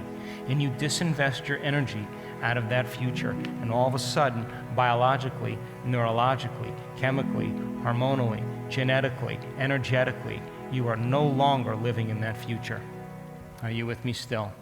And now the body, you know, the greatest part of every war is the last battle. All of a sudden, the body, like my stallion, all of a sudden decides to buck and kick because I'm not allowing him to do what he wants to do. And I keep settling down into the present moment, and you keep settling your body back into the present moment, and it's getting more agitated, more vigilant, more frustrated. And you say to your body, that's all you got? That's it? That's your best? That's it? That's all you're going to give me? And you keep reconditioning it to a new mind and keep settling it back into the present moment over and over again, disinvesting your energy out of that past, drawing that energy back into your field, no longer firing and wiring, no longer signaling the same gene in the same way. And all of a sudden, biologically, neurologically, chemically, hormonally, genetically, that past no longer exists in your body. Are you with me still? And all of a sudden, the body gives one more shot. Well, you're a busy person. You got things to do. You know, you got to let the cat out. You know, I hear it screaming out there, and I smell that coffee. And, you know, all of a sudden, all that's going on, and you just say, hey, I'm going to let you know when we're ready to get up. And then after you're conditioned to a new mind, you're going to be so happy that you're happy. And then I'm going to feed you, and then I'm going to give you coffee, and you're going to get all the things you normally want, but this is my time. Are you with me still? And you keep doing that. Sooner or later, biologically, neurologically, chemically, hormonally, and genetically, even the energy out of that known line of time no longer exists. And now you are in the generous present moment. And all of that energy's coming back to you, and you're building a bigger electromagnetic field. And that energy starts to connect to the unified field. Your heart starts getting really coherent. And all of a sudden, you start feeling love for no reason. You're in love with yourself. You're in love with the moment. And that heart is sending signals to the brain, and the brain is sending signals to the heart, and the brain is getting very coherent. And if you can combine a clear intention with an elevated emotion, an elevated energy, you will create a bigger electromagnetic field, and you'll feel connected to something. And all that energy is carrying information, and your thought that you lay on that energetic field begins to broadcast a whole new electromagnetic signature. Are you with me still? And you are connected to something greater, and you have merged with your autonomic nervous system, and all of a sudden it's causing your brain and body to move into order and wholeness. And you start feeling more unified, connected to the unified field. And there's a potential for genius that exists electromagnetically in the quantum field. There's a potential for abundance that exists in the quantum field. There's a potential for a new relationship that exists in the quantum field. There's a potential for a mystical experience that exists in the quantum field. There's a potential for a new opportunity to exist in the quantum field. There's a potential for a new job to exist in the quantum field. All potentials that exist in the quantum field exist as electromagnetic energy. And when you tune your energy into a new potential, and there's a vibrational match between your energy and that potential, and you are creating from a realm beyond space and time, where you are more energy and awareness than matter and program. And Einstein said the field is the sole governing agency of the particle. He didn't say the particle was the sole governing agency of the particle. He said the field was. And when you create from that invisible place, and you are more energy than matter, you no longer go anywhere to get what you want. You are the vortex that is drawing the event to you. And get ready, because it's going to come in a way that you never expected. That is the unknown. And it's not going to create the emotions of frustration and jealousy and competition and unworthiness. It's going to create awe and wonder and surprise and joy. And now we're moving from victims to creators. Are you with me still? Now, you can't do it as your pain. You can't do it as your name. You can't do it as your culture, as your job. You got to leave all of that behind. And when you are in awareness, changing your energy in this infinite field, it's like tuning into a radio station. You are getting a clear signal, and your brain starts processing a whole new stream of consciousness. When you marry that clear intention with an elevated emotion and broadcast the whole new electromagnetic signature, and you're able to maintain that energy and not give it to anyone or anything outside of you, the unusual, the uncommon is going to start showing up in your life, because you're in a vibrational match with your future instead of your past. And your future, by the way, should be an unknown. How many people understand? Turn the person next to you and explain that, please. If you continue in this work, we work extensively in creating from fifth-dimensional reality instead of three-dimensional reality, and we have graphics and animations and pictures to show how all that happens. But you have to understand then that it requires you to become pure consciousness, an awareness in that infinite invisible field, before you can begin to affect matter. Because when you are matter trying to affect matter, you'll see an electron go from a wave of possibility to collapse into a particle. Wow, a few atoms. But when you're creating from a level of energy, and you're more energy than matter, then you should be able to exert greater effects in your life, and your observation or your mind begins to become matter. Are you with me still? And our advanced students are creating objects out of nothing. Not once, not twice, not 3 times, it's happening. And once you understand the physics behind it and you know how to do it, if you keep practicing, you should get better at it. Wouldn't you agree? And of course, I push them outside of their belief at that moment, but it only takes a few people to do it before you start scratching your head. Would you agree? So then, you don't have to go anywhere to get it when you are creating from a place where there's more time than space. That is the quantum, the eternal now. And all spaces, all dimensions exist in the present moment. And all it takes is for you to change your energy to match that potential. And the longer your consciousness lingers in that energy, the more you are calling a future to you. Are you with me still? So my 28-year-old son, last year and a half ago, he's the oldest of my 3 kids, and all of my kids have grown up with these concepts. And I started off very methodically with them and helping them to understand that the way they think and the way they feel has an effect on their lives. And so he was the one that I could never get to travel. You know, he went to college for engineering, and a great mathematician guy, and he scored really high in math on his SATs in high school. And I said to him, "Hey, Jace, what's the deal with math?" And he said, "It's the only thing in my life that makes sense." I said, "Okay, you stick with that." So he got accepted to all these different colleges, and I wanted him to go to this one college, university, that had a really great engineering program. But of course, he got accepted to University of California, Santa Barbara, which is one of the most beautiful campuses you'll ever see, you know? And so I said, "Okay, let's go." We went down there, we walked the campus, and of course there's surfboards and skateboards and bikinis and, you know, bicycles and, you know, everything's going on. It's frisbees, and I'm in the center of the campus with him. He says, "Hey, Dad, come over here, I want to talk to you." Now I'm lobbying for the other university, so, you know, I'm holding all my aces and not showing anything. And he says, "Listen, I want you just for a moment to look around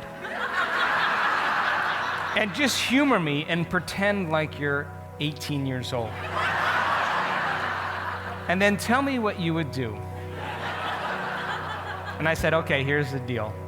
Let's cut a deal right on the spot. You get a 3.5 grade point average in this school, I'll fund the whole project. The moment you drop below it, you're on your own. Do we have a deal?" Of course, he graduated, you know, summa cum laude, and had a great time there, and had a lot of fun at the same time. And I found out that there's more Nobel Prize laureates that teach at the University of California, Santa Barbara than any university or college in the United States, because everybody wants to retire in Santa Barbara. So anyway, he goes through 4 years of college, you know, and he's just driven. My daughter, you know, she goes to Europe, you know, she does her whole thing, and my other son, you know, he's doing his thing, but this guy's driven.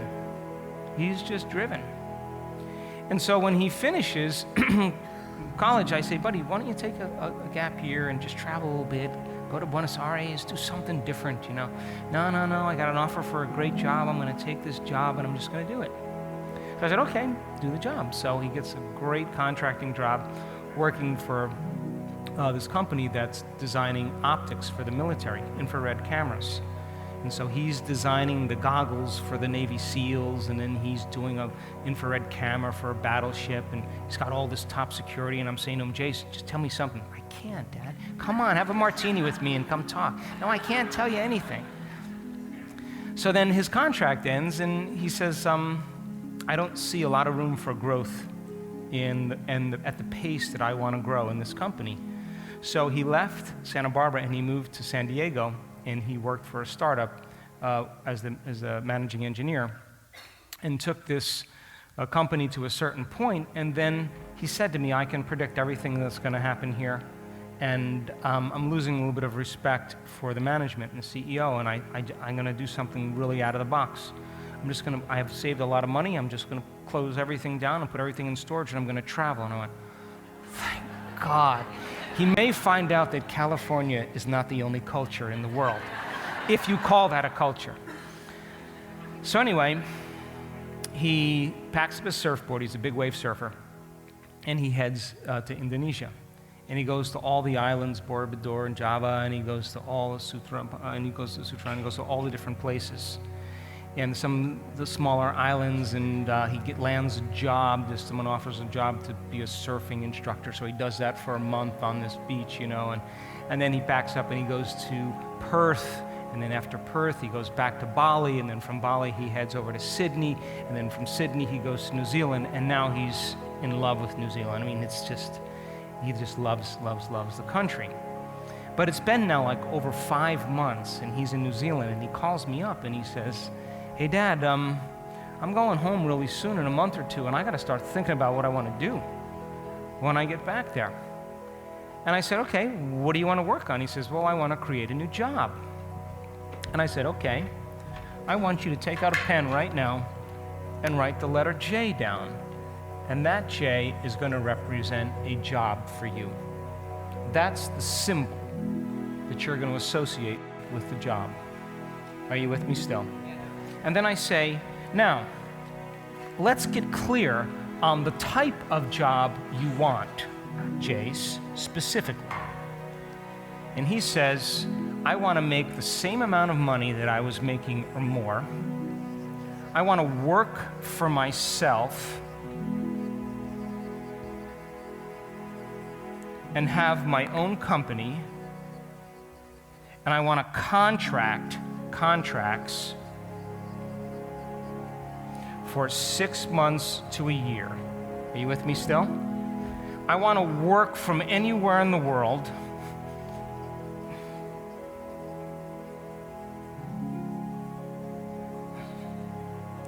Now this is what I love about him, and I gotta love what I do. I don't want to do anything if I don't believe in it. I don't want to do anything if I'm not inspired about it. I got to have a reason to wake up in the morning." And I said to him, "So then when you think of this letter, it represents all of these things, because now you know what it means." He said, "Exactly." So I said, "Now you have a bunch of sub-intentions, sponsoring thoughts to understand your main intention, which is to have a job that represents all of these things." So now he's clear in his intention, yes or no? Yes. So then I say to him, "Okay, Jace," his name is Jace, J-A-C-E. I say, "Jace, okay, I want you to write down some of the emotions you will feel when it happens." And he says, "Empowered,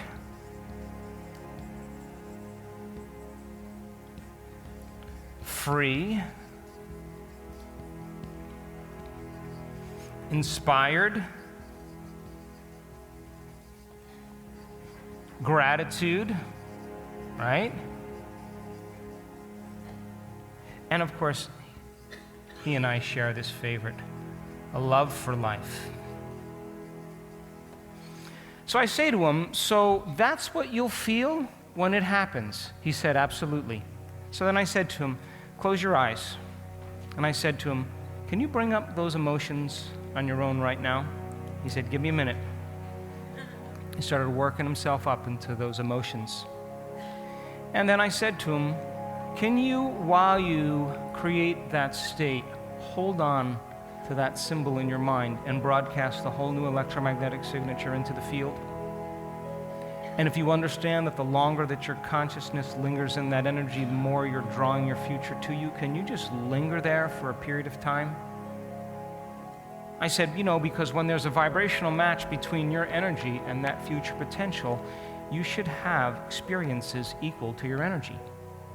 And I said, when you're in that state of being, is it possible, Jace, for you to think about the things you're going to do, the experiences you're going to have, the choices you're going to make, and how they'll feel?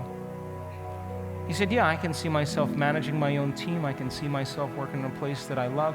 I can see myself having time off to do what I love to do." Great. So when you change your state of being, I want you to prime your brain and body by thinking about those choices, those behaviors, those experiences that await you, and how they'll feel. And I want you to prime your brain and body to look like that future has already happened every day. Live in that future in the present moment, and invest your energy into your future, but instead of into a known, invest it into an unknown. And just like your body follows your mind to the toilet every morning, to the known, your body is going to follow your mind to the unknown. Are you with me still? So he says, and he knows, and he says, okay. And I say, you got a lot of time on your hands. You're basically hanging out, drinking beer, and surfing. So you can't give me an excuse that there's not enough time. Will you commit to doing this? And he said, yeah. So 3 weeks goes by. He's in New Zealand, almost 4 weeks. And he's doing it every day. And then he was going to go back to Los Angeles, but he's hooked up with some friends of mine from Melbourne, and he went to Melbourne and spent almost a month in Melbourne in Australia. And then he flew back to the United States. And when he landed in Los Angeles, the moment he landed, he called me up. He texted me first, and he said, Dad, I'm back in the U.S. Call me. So I call him up, and we're talking, and how's your flight? Of course, that's a long flight. And I said, make sure you take care of yourself. Coming this way is a little bit more challenging. And he said, I've been thinking, I've run out of money. Now, the father in me wanted to say, hey, buddy, I'll help you out. I'll spot you, whatever. But I knew that he was on the fringe there. And I said, this is a great time for you to get serious and create. Let me know what happens. Chink.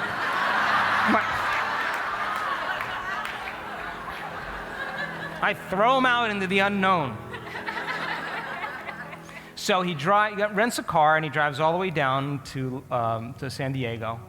And he goes snowboarding every single year with all of his buddies from college, and they go to either Utah or Colorado or the Sierras. And so they were going just to Mammoth, which is, a couple hours away from Santa Barbara. So he drove all the way up to Santa Barbara, met his buddies, all his college roommates. They went snowboarding for 4 days.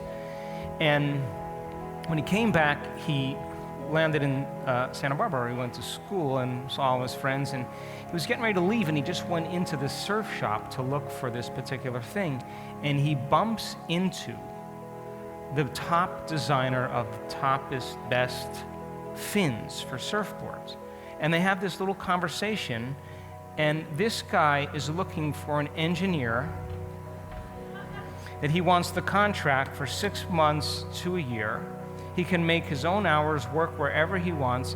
He offers him right on the spot more money than he's currently getting. And he loves to surf. Are you with me still? Now, he didn't have to go anywhere to get that. You understand? It came to him, and they're revolutionizing the industry right now. And he calls me up all the time or texts me, and he says, I cannot believe they pay me to do what I love to do so much. How many people understand? Turn the person next to you and explain.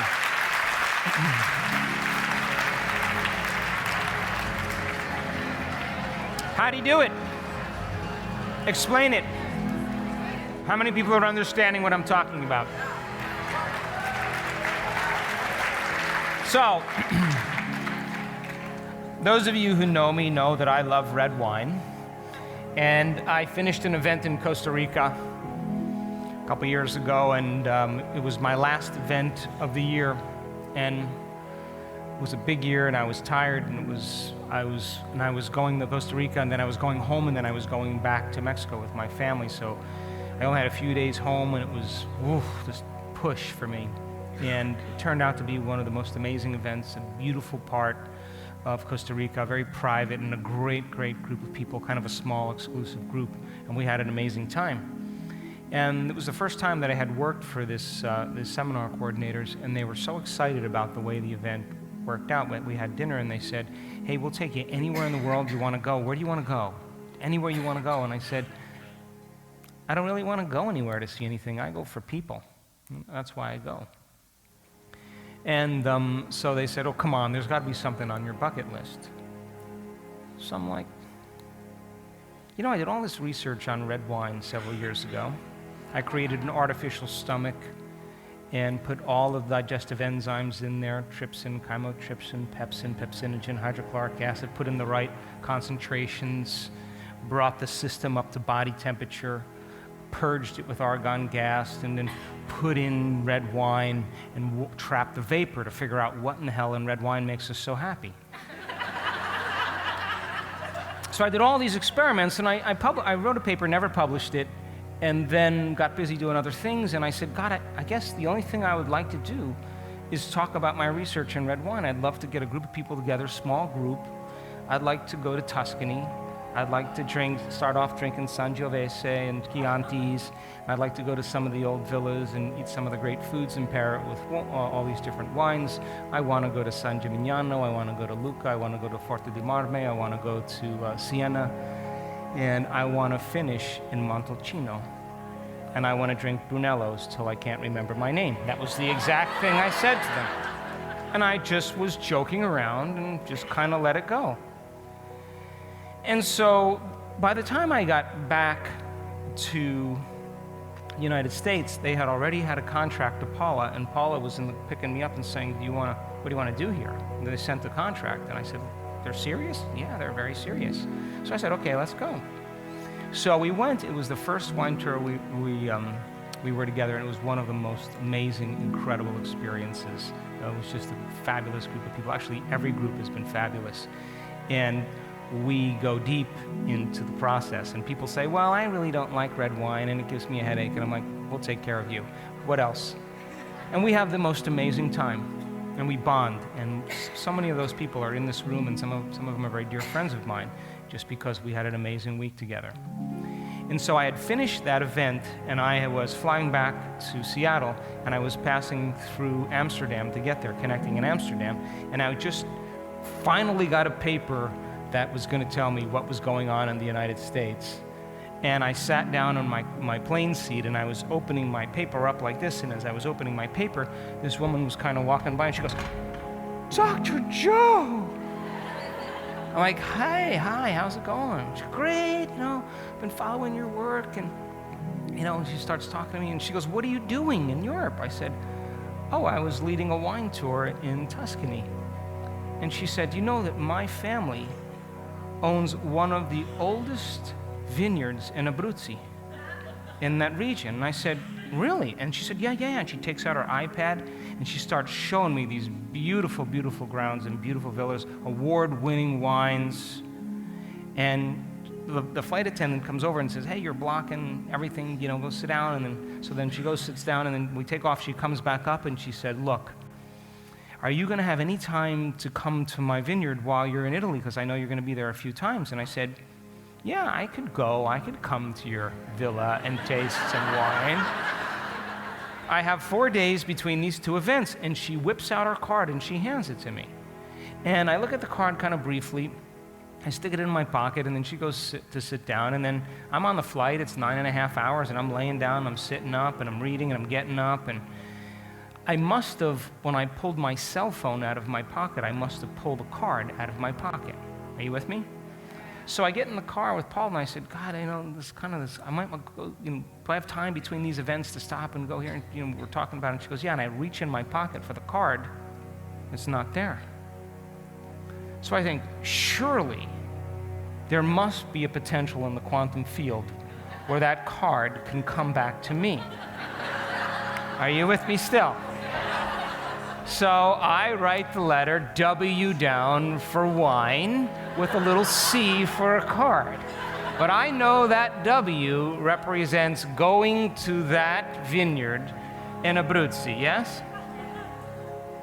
I know that I want to drink really good wine, yes? I know that if I do this properly, the card should find me. Are you with me still? And, of course, drinking really great wine and being in the right environment and being present in the moment creates some really great memories, yes? So that's what that represented to me. Now, what would be some of the emotions, don't you say it, that I would be feeling when that future occurs? Would I be joyful? Would I feel awe if it found me? Would I have a love for life? And of course, would I feel worthy to receive? Yes? So I think I'm not going to do this when I'm working in my meditation for my own personal change, but I'm on an airplane all the time. And here's the promise I made to myself. I am going to, from the time they say, well, shut your cell phones off and everything, instead of just doing nothing, I'm going to begin to raise my energy. And I'm going to bring up this letter, and I'm going to remember what that letter represents. And then, when I hold that intention in my mind, I am going to experience that emotion and teach my body what that future is going to feel like in the present moment, and tune in to that potential called having that wine experience because the card found me. Are you with me still? So I did it, I do a lot of connecting flights, so I do it when we take off all the time, over and over again, over and over again, over and over again. I don't know how many times I did, but I just kept doing it because it was time to do it. And I wanted to see if it would work. So last year, we were doing an event in Lake Garda, Italy, the northern part of Italy, north of Verona. And we were just there, as a matter of fact, in this beautiful place by the lake. And this event in Italy had 750 people, and it had sold out like 4 months before we got there. And so there were no rooms in the hotel, and for anybody else, they were oversold. And we would present a progressive workshop, and in the evenings, I'd take the staff out to dinner, and we'd go to one of the nice restaurants along the lake. And so we were coming back from dinner one evening, and as I was walking in the lobby, I walked through the door, and all of a sudden I hear somebody yelling, "Dr. Joe, Dr. Joe, Dr. Joe, Dr. Joe, Dr. Joe," and I look up, and here comes this lady to me. The same lady that was on the plane. And I say to her, "Oh my God, you're at my event." And she says, "No, my company was hired at the wine festival in Verona. And I live all the way down in Abruzzi, and they got this room for me. They booked it almost a year ago. I'm the only person in this hotel that's not doing your event." And she said, "The festival's only, 20 minutes from here, and they're featuring my wine." And I looked at Andrew, and I looked at Paula, and they're wondering what the hell's going on. And I say, "You got a card?" I said, "Give me 2 of them." How many people understand? Turn the person next to you and explain. Does the potential for a mystical experience exist in the quantum field for you? Does it exist as a possibility? Yes? Does the potential for a vacation exist in the quantum field? Yes? Does the potential exist for a healing in the quantum field? Yes? Does that exist as a possibility? Yes? So then you can't feel like a victim to do this. You can't suffer, because that's a different vibrational match to your future. That's a vibrational match to your past.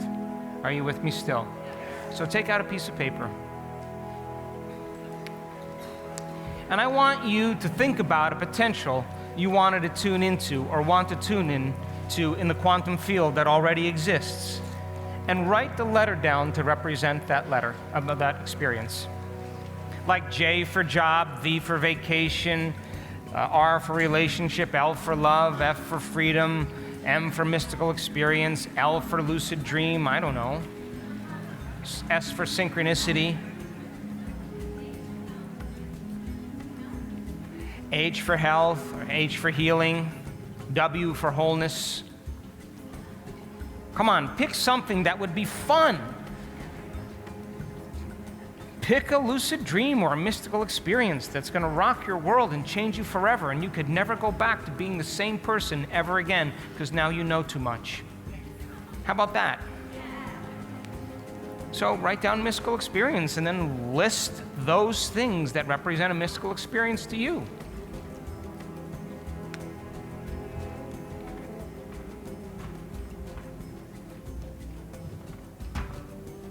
So if it's a mystical experience, you may want to know that you're not your body. Yes? Look at them writing in text. Isn't that amazing? They got me. You're not your body. That you're conscious. You want to know that you're consciousness and you're non-local. You want to know thoughts create reality. And you want to feel safe while you do it. Isn't that representing the letter M to you? Yes or no?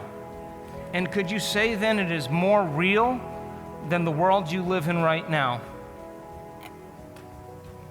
That represents the letter M. But if you wanted a healing, then you may say, I want to feel less pain. I want to move easier. I want my blood values to go down. I want to feel like I can sleep through the night. Just list the conditions that represent that letter. Are you with me? So look at me. Hello. Hi. This is not a crucifixion. This is easy stuff, okay? You're going to write a capital letter down that represents that intent. Go like this. Then you're going to draw two squiggly lines around that letter that represents the electromagnetic field.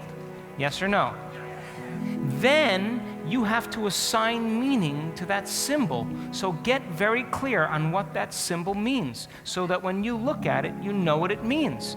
And when you assign meaning to it, you can put more intention and attention behind it. Are you with me still? So get your sub-intents listed below it.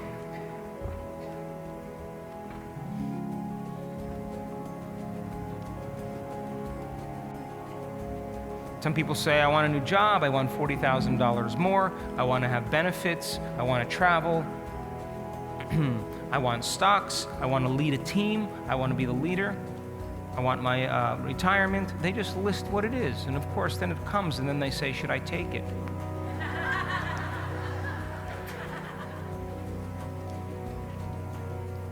That's like cooking an amazing meal and not eating it. You just created it, enjoy it.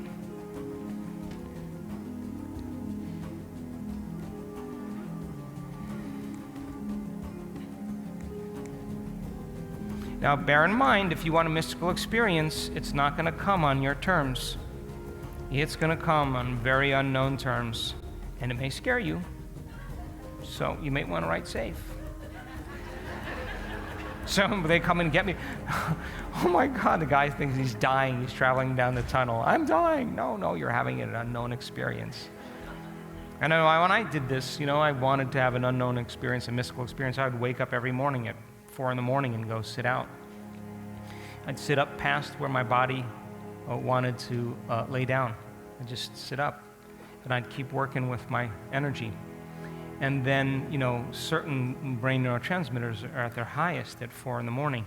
So when I laid down, a lot of times I would have a mystical experience. So I wanted to have something even greater. So I lay down after doing this for a couple of weeks, and all of a sudden I feel like in 1 second somebody just plugged me into a light socket, and I can feel every single cell of my body vibrating in frequency. And of course, the moment that happens, what do you think I do? I come back to awareness and I lose it, yes? And then I say, well, what was that? I sit up and I go, oh my God, what was that? That was a pretty cool feeling, and then I got afraid of it. When I got afraid of it, I contracted and I lost it. Next time that happens, I'm going to surrender into it. Are you with me still? So now I change my energy, raise and tune into that potential, marry the clear intention with emotions of awe and wonder and freedom and joy and a love for life, and the feeling of being unlimited. So then I do it again, but now as I'm in that state of being, I begin to think about what I'm going to do when that vibrational sensation comes on, and I'm going to relax. I'm just going to keep reviewing that I'm going to relax. I don't know what's going to happen. I'm going to relax and surrender. And all of a sudden, a few days later, I lay down. Here comes this vibrational sensation. The moment it comes, what do you think I do? I surrender right into it. I relax and let go, and whoosh, it comes right out of my body. Like this. And I'm thrilled, and I'm experiencing that I'm not my body. But the problem is that I'm conditioned into believing that I am my body. So the moment I look at my body laying down there, I go, oh, that's me. And the moment I say that, what do you think I wind up? Then I sit up and I go, what the hell just happened? All right, let's review it. Vibrational sensation came on. You didn't contract, you relaxed into it. The moment you relaxed into it, you came out of your body. You were consciousness, dude. But then when you looked at your body, you thought you were your body, and because it's a thought world, the moment you thought that was you, you were back there because that's where your attention was and that's where your energy followed. Well, the next time that happens, I'm looking the other way. So like 2 weeks, 3 weeks goes by and nothing's happening for me. Of course, you know why? Because I'm trying now to recreate it the same way it happened the last time. And so I went out to chop wood one Saturday afternoon, and I must have chopped a cord of wood. I was just focused, and I was just letting energy go, and I was just chopping. And I was exhausted. It was a cold winter afternoon, and I came inside, and the fire was going, and there was a nice sheepskin, and I just laid on my back like this, and I looked up at the ceiling, and I thought, well, if my attention is on the ceiling, my energy's on the ceiling, and I was just relaxed enough between wakefulness and sleep that I slipped right out of my body, and all of a sudden here comes that vibrational sensation, and I surrender into it, and I disconnect from my body or wake up in another body, and all of a sudden I'm looking down at my body, and the moment I see it, I know better, and I come down and I start moving towards the wall. You with me still? And my attention is on the wall, and as I'm moving towards the wall, I think, getting kind of far away from my body. The moment I do that, what do you think I wind up? I sit up and I'm frustrated and I go, what just happened? All right. You surrendered, consciousness is non-local, you felt the vibrational sensation, you came right out of your body. When you're up out of your body, you were moving away from your body, and then you thought you were moving too far away from your body. Hey, you're in a non-local realm. Consciousness is non-local. Wherever you think you are, you are. Your body's a thought away. There is no separation between objects and things here. Rethink this. So I start thinking about it over and over again, thinking about it. Well, the next time that happens, I'm going right through the wall. Are you with me? So then here we go. I'm up at 4 in the morning. I want my mystical experience more than my sleep. I want the unknown more than my comfort and the known. I want to be non-local more than I want to be local. That's just my passion at the time. And yeah, I was tired when I woke up. I just dragged my body and sat it down.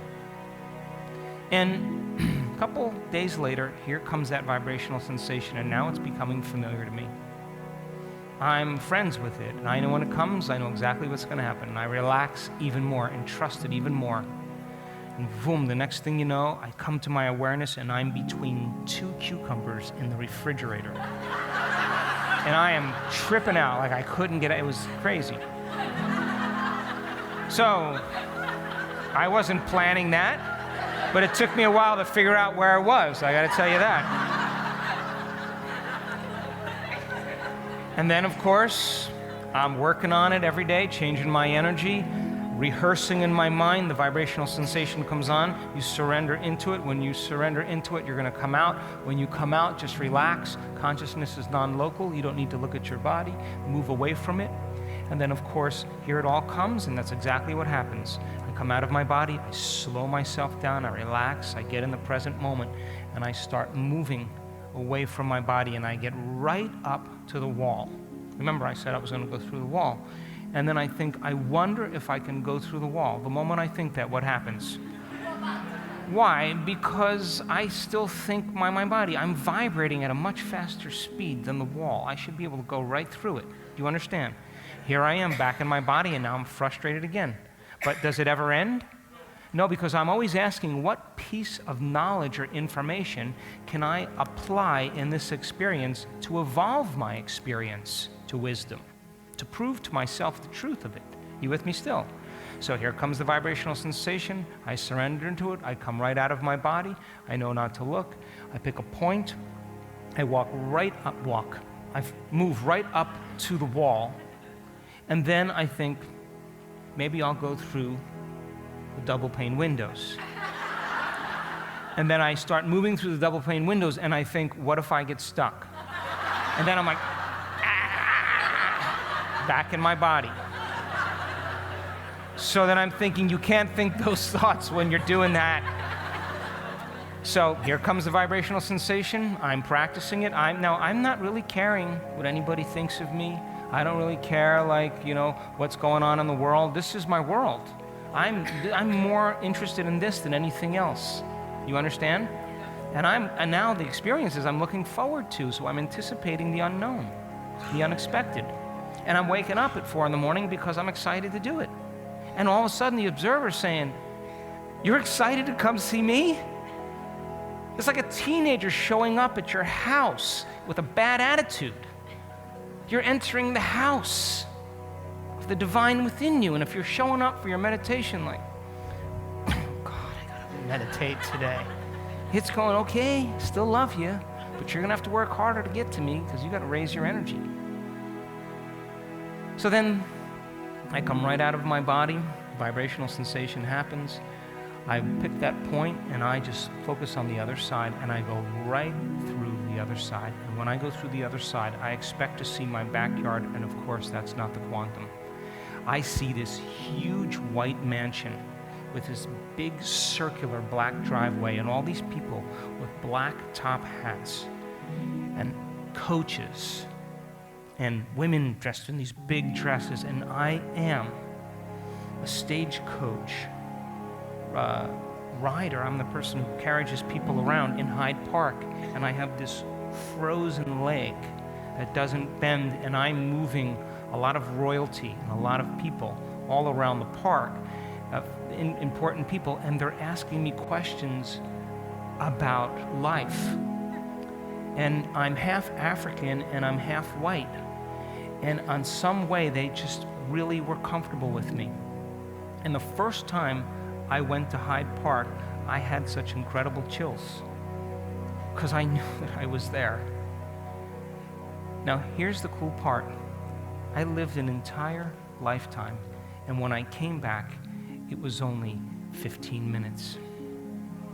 So then, how far does this go? Is there ever an end to the unknown? Turn to the person next to you and explain. You have that letter written down? Yes.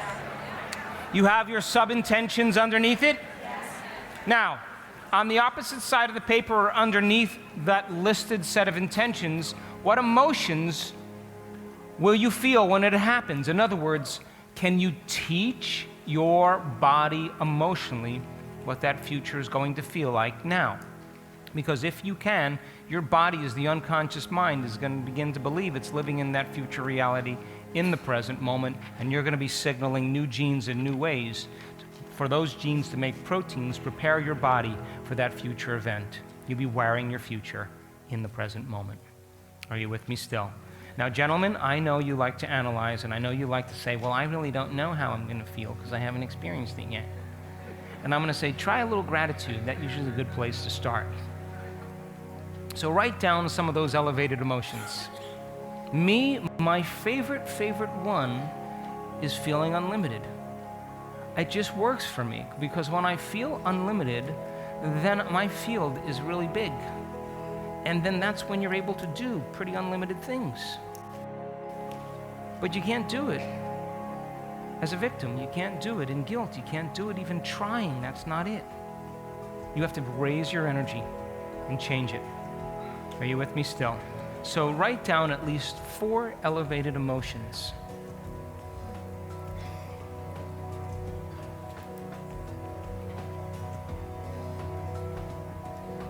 Inspired, magnificent, divine, worthy,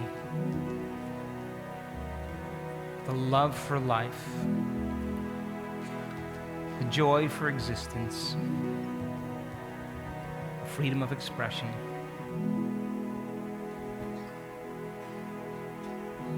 blessed,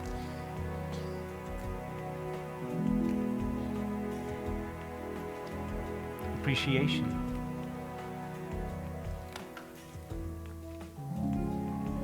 thankfulness.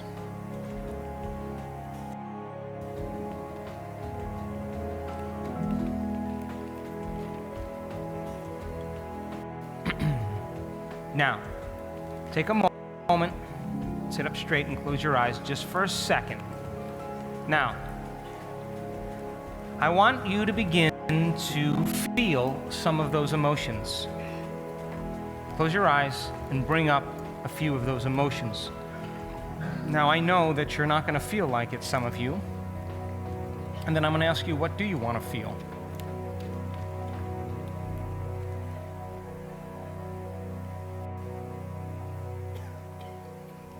Allow your body to begin to become familiar with that emotion.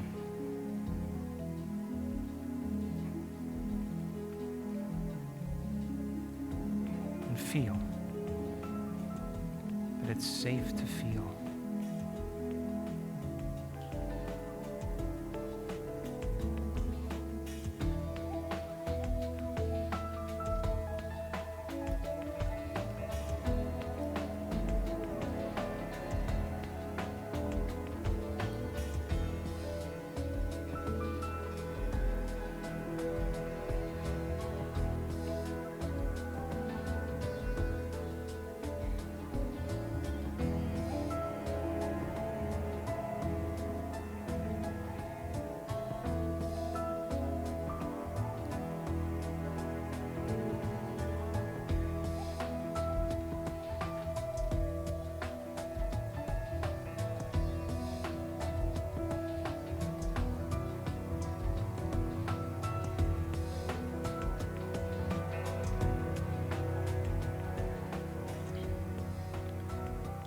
Great. Now open your eyes. Now this is how the meditation is going to go. Music's going to start, and then I'm going to instruct you to become no body, no one, no thing, no where, no time. Are you with me? And we are going to start out becoming aware of that infinite black space behind your eyes in space. Are you listening? And then I'm going to ask you to rest your attention in different parts of your body and then become aware of the space around your body. Are you with me? Our research shows that when you do this, your brain gets more coherent. Not only more coherent, but more entrained in alpha coherence. Are you with me still? So your job is to stay present and follow the instructions and not anticipate what I'm going to say. Are you with me still? Then you'll open your focus to the infinite black space that this room occupies in space, and the space beyond this room, just sensing how big the space is beyond this room in space, in this infinite black space. Are you with me? And then you'll become aware of even more space, and then you'll become no body, no one, no thing, no where, and no time, and all I want you to do is surrender deeper into the unknown. And if you find your mind returning to the knowns, to familiar people and things and places, in your known familiar reality that's connected to your personality, to your identity, to your body, to your emotions or habits, to thinking about the predictable future or remembering the familiar past, simply become aware that your attention is on the known, on matter, on the particle in quantum physics, and stop and return back into that infinite space, surrendering deeper into the unknown and trusting in it. Are you with me still? And the longer you linger there in the unknown, the more you create possibilities in your life. Not with your face, not with your gender, not with your job, not with your problems. You got to walk through that door as nobody. Are you with me still? And I'm going to wait for your energy to change. And when your energy changes, then I'm going to say to you, what was that potential that already exists in the quantum field that you want to tune into? Come on.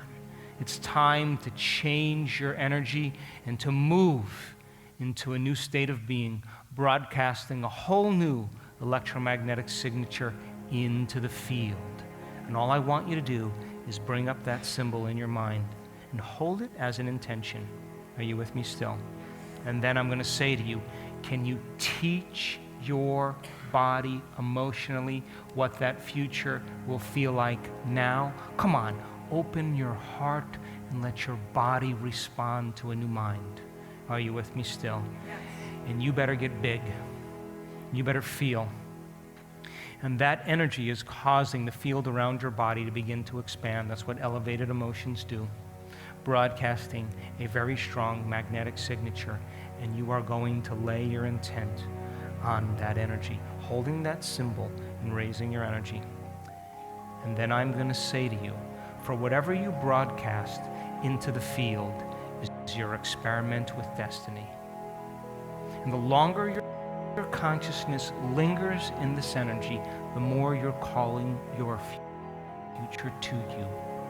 And all I want you to do is feel and sense that energy while you hold that symbol, your intent, in your mind. Are you with me still? And if you understand that the longer you do that, the more you're bringing it closer to you, you'll stay there. You with me? You just hooked the fish. And you're bringing it in with your energy. Are you still with me? And then when you're in that state of being and your energy's raised, I'm going to say to you, live that future now. What choices will you make? What things will you do? What experiences await you, and how will they feel?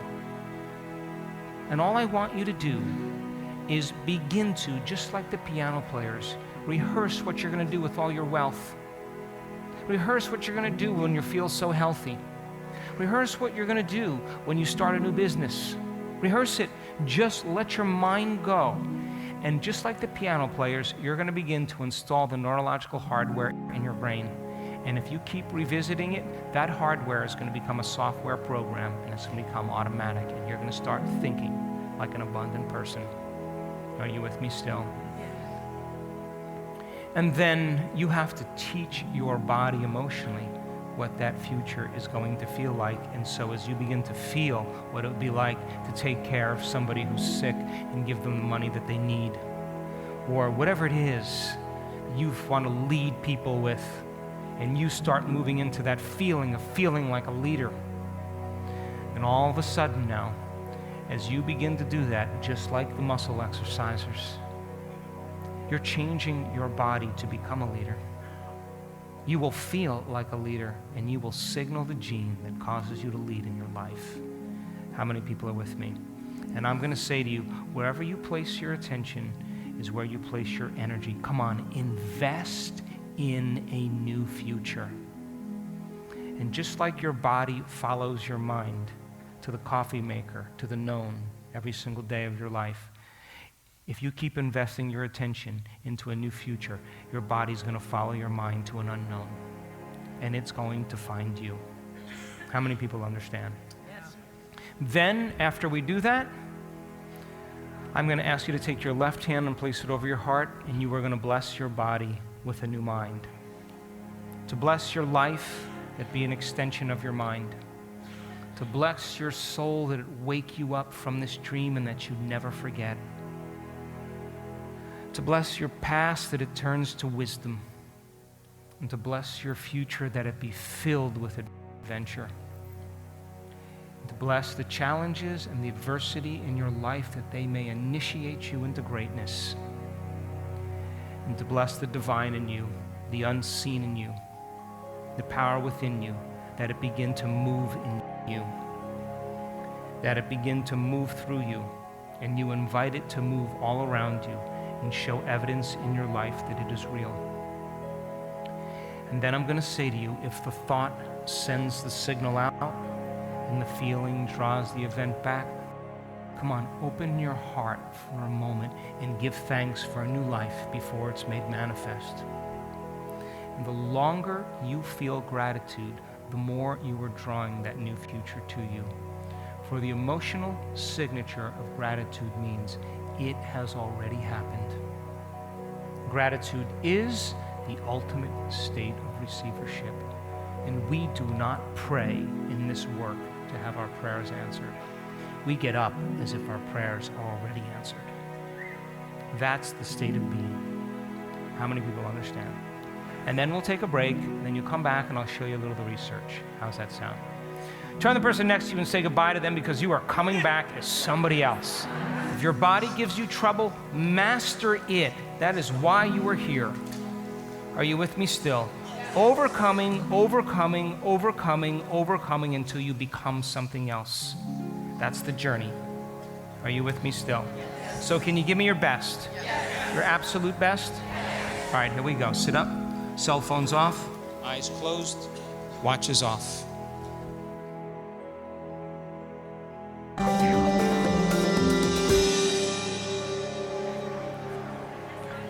You know, after the movie What the Bleep, producers and directors created these bleep conferences all around the world. And all the researchers and scientists and people in that particular movie, we would go to different places and we would present for about an hour and a half or 2 hours, and then we would have these panel discussions. And we did that movie really for two reasons. First reason was to have people question the nature of reality. Is reality the way we see it?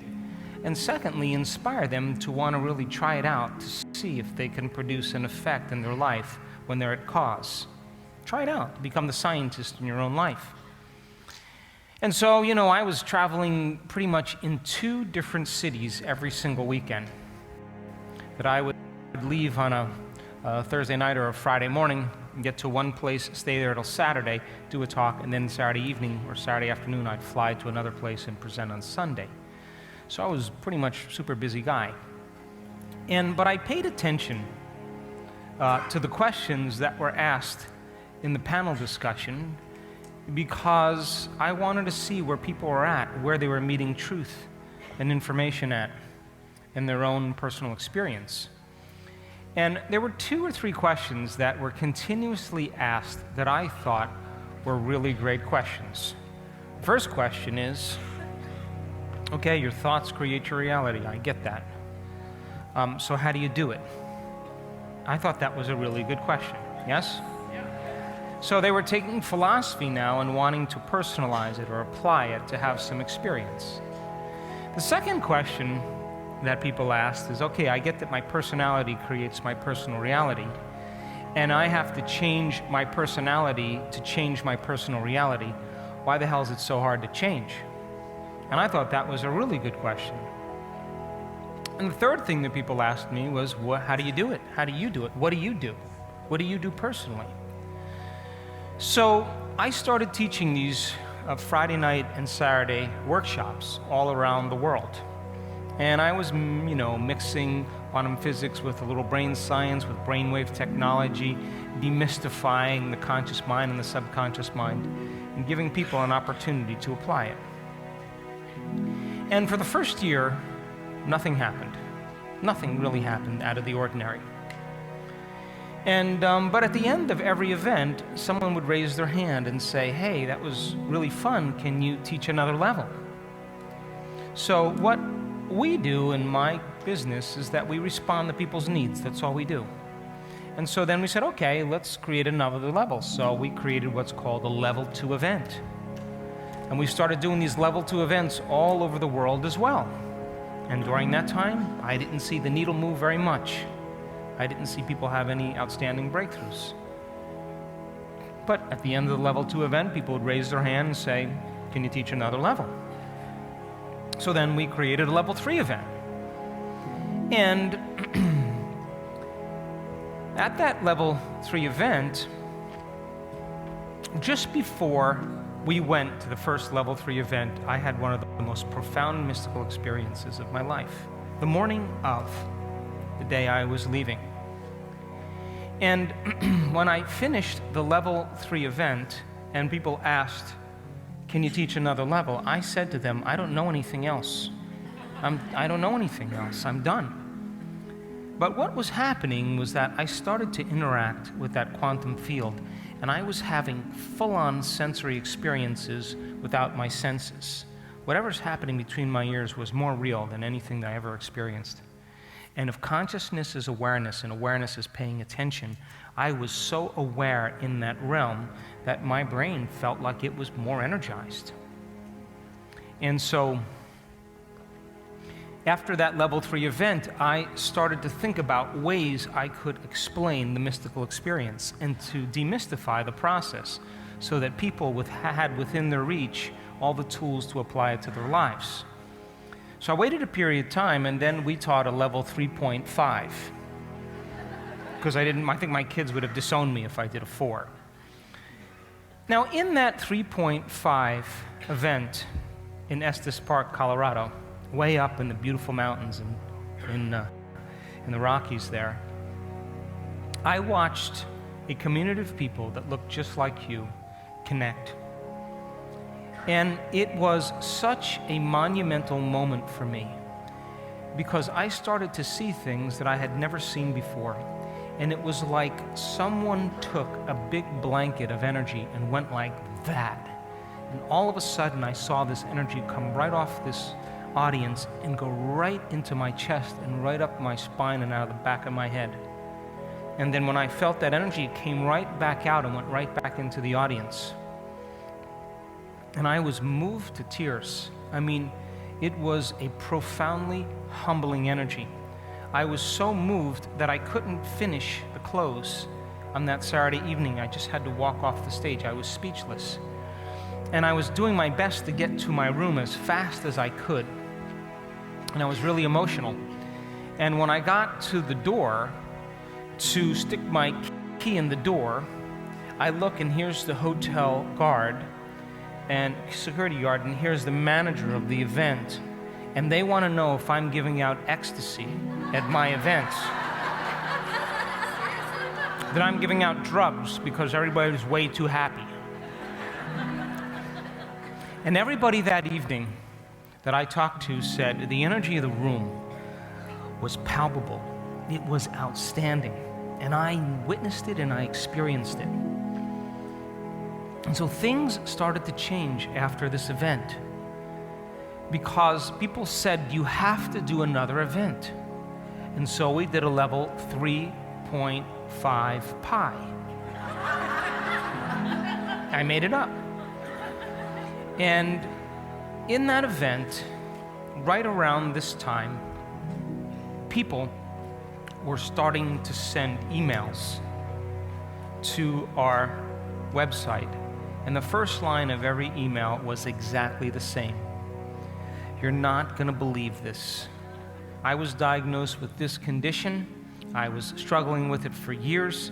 I had an abusive father who was an alcoholic, and I had a lot of trauma in my past, and I didn't even know that I was angry and resentful and hateful all the time. I was unconscious that I was living by those emotions.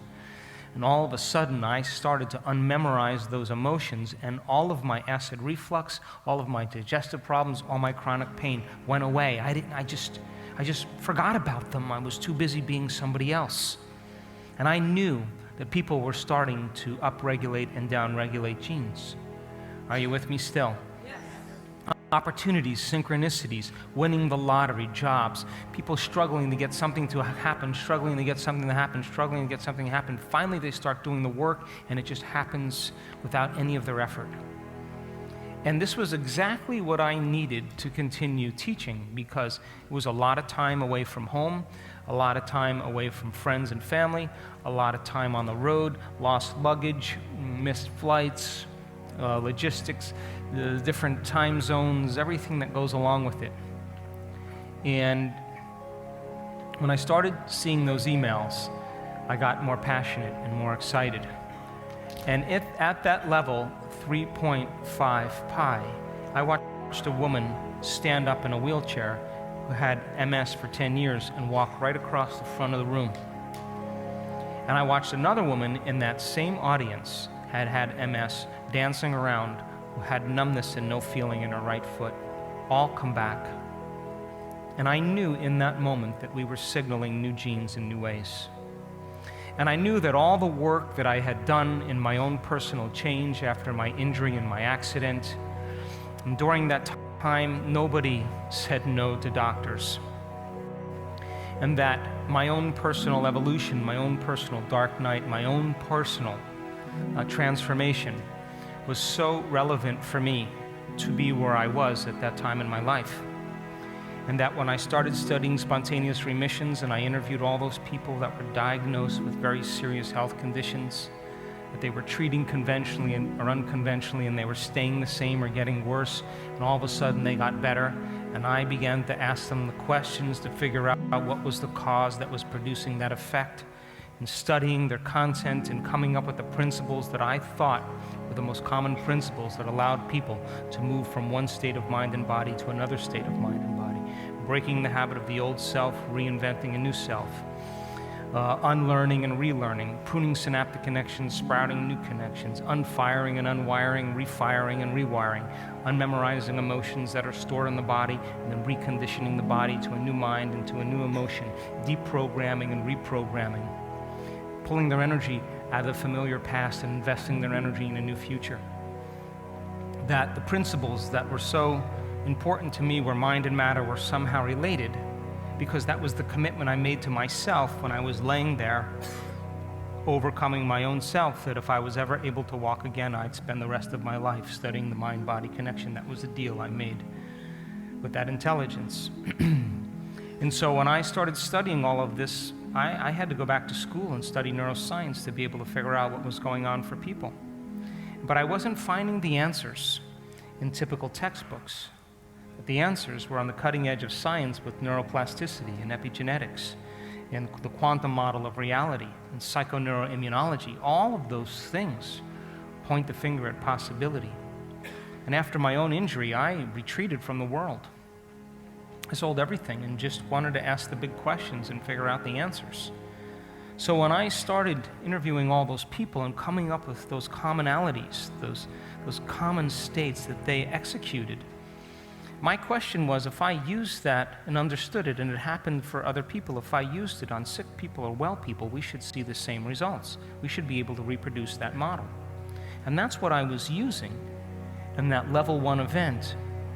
And then all of a sudden, as we started to advance the understanding and fill in more gaps, and I don't know if I was saying it better, or people were listening better, or more informed, or whatever happened, but all of a sudden, the dam broke loose.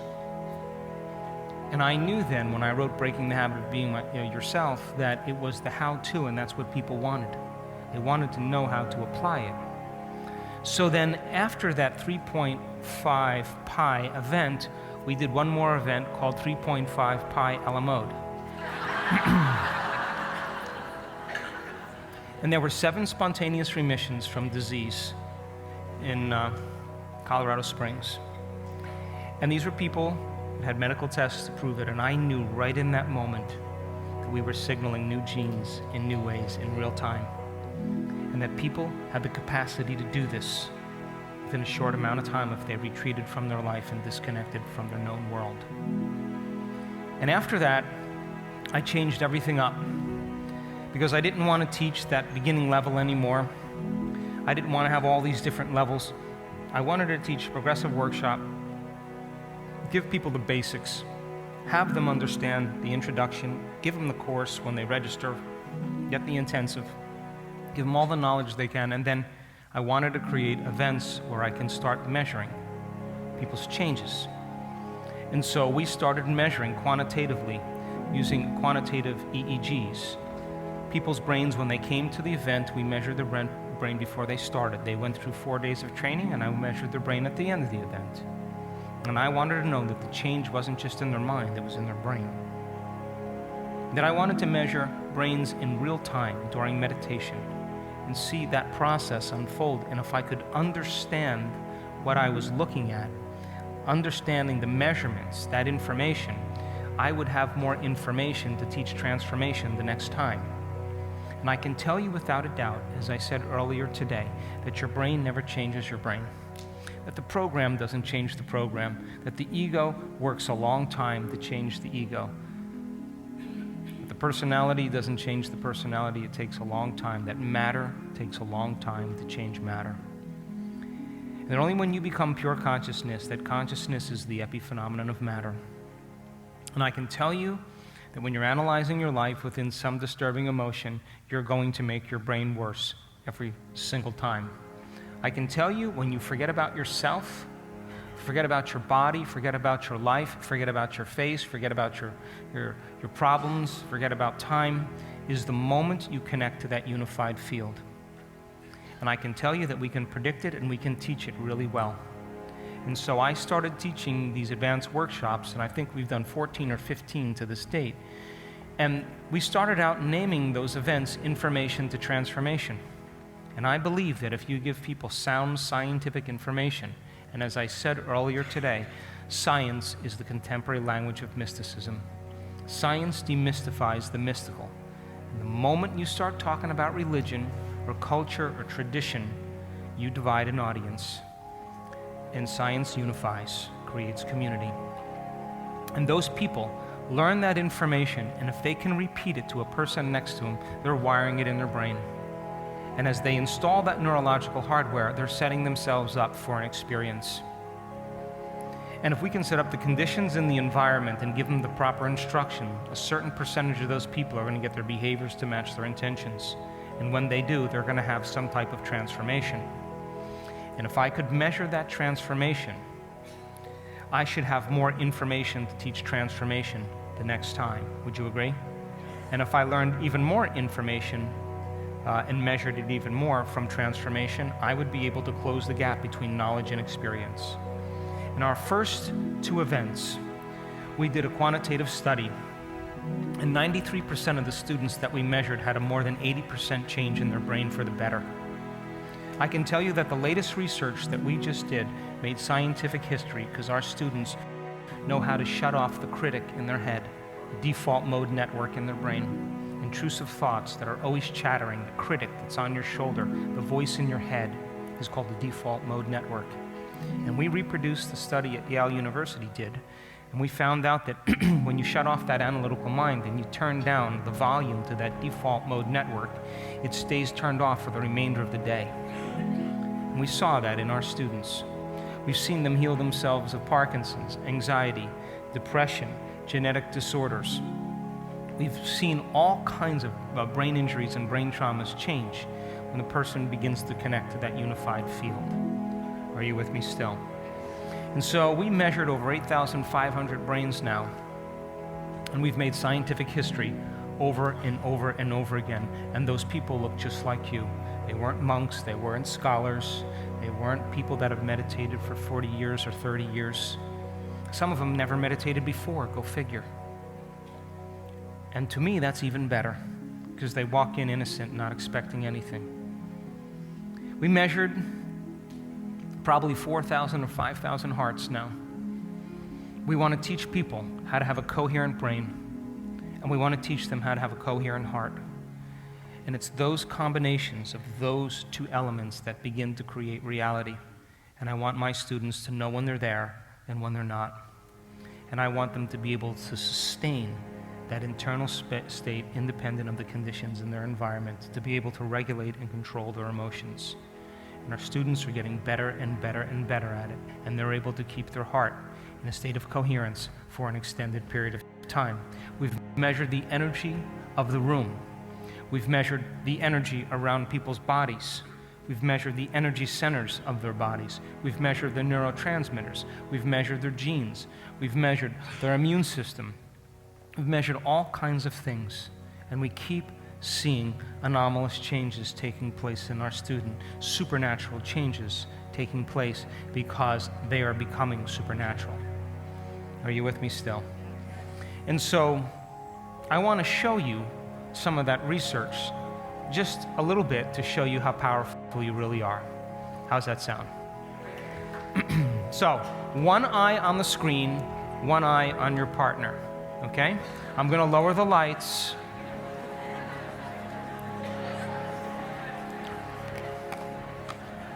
I always say, in an age of information, ignorance is a choice. Think about how many paradigms are breaking down at this time in the world. We are living in a time of extremes. Whether it's the economy, whether it's the political model, whether it's the journalistic model, nobody knows what the truth is anymore. Whether it's the educational model, the religious model, the medical model, the environment, it's all coming apart because something else has to take its place. And people are informed now. When I walk out into an audience, I used to have to work quite a bit to get into people, to make a difference in them. Now everybody's informed. and we can just start at a much higher level. And so in an age of information, ignorance is a choice. You don't need a doctor, you don't need a teacher, you don't need an educator, you don't need a governor to find information. You can find it on your own. You don't have to go through an authority any longer. You become your own authority. Are you with me still? So would you agree that the same thoughts always lead to the same choices? The same choices lead to the same behaviors? The same behaviors create the same experiences, and the same experiences produce the same feelings and the same emotions, and those same feelings and emotions drive your very same thoughts. And your biology, your neurocircuitry, your neurochemistry, your hormones, and even your genes stay exactly the same. Are you with me still? But you would have to agree with me that new thoughts should lead to new choices. New choices should lead to new behaviors. New behaviors should create new experiences, and new experiences should create new feelings and new emotions, and they should inspire new thoughts. And that's called evolution. Are you with me still? So I say that your personality creates your personal reality. Your personality is made up of how you think, how you act, and how you feel. It's also your state of being. So if you're thinking the same old way, acting the same old way, feeling the same old way, your personality stays the same, and so does your personal reality. Yes or no? So then as you begin to think differently, you begin to act differently, and you begin to feel differently, now all of a sudden you're creating a new personality, and of course the effect is you'll see a change in your personal reality. Yes or no?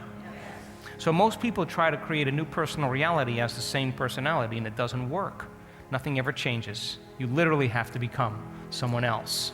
This is the river of change. Here's the old self, and here's the new self, and you don't just leap over there in one leap.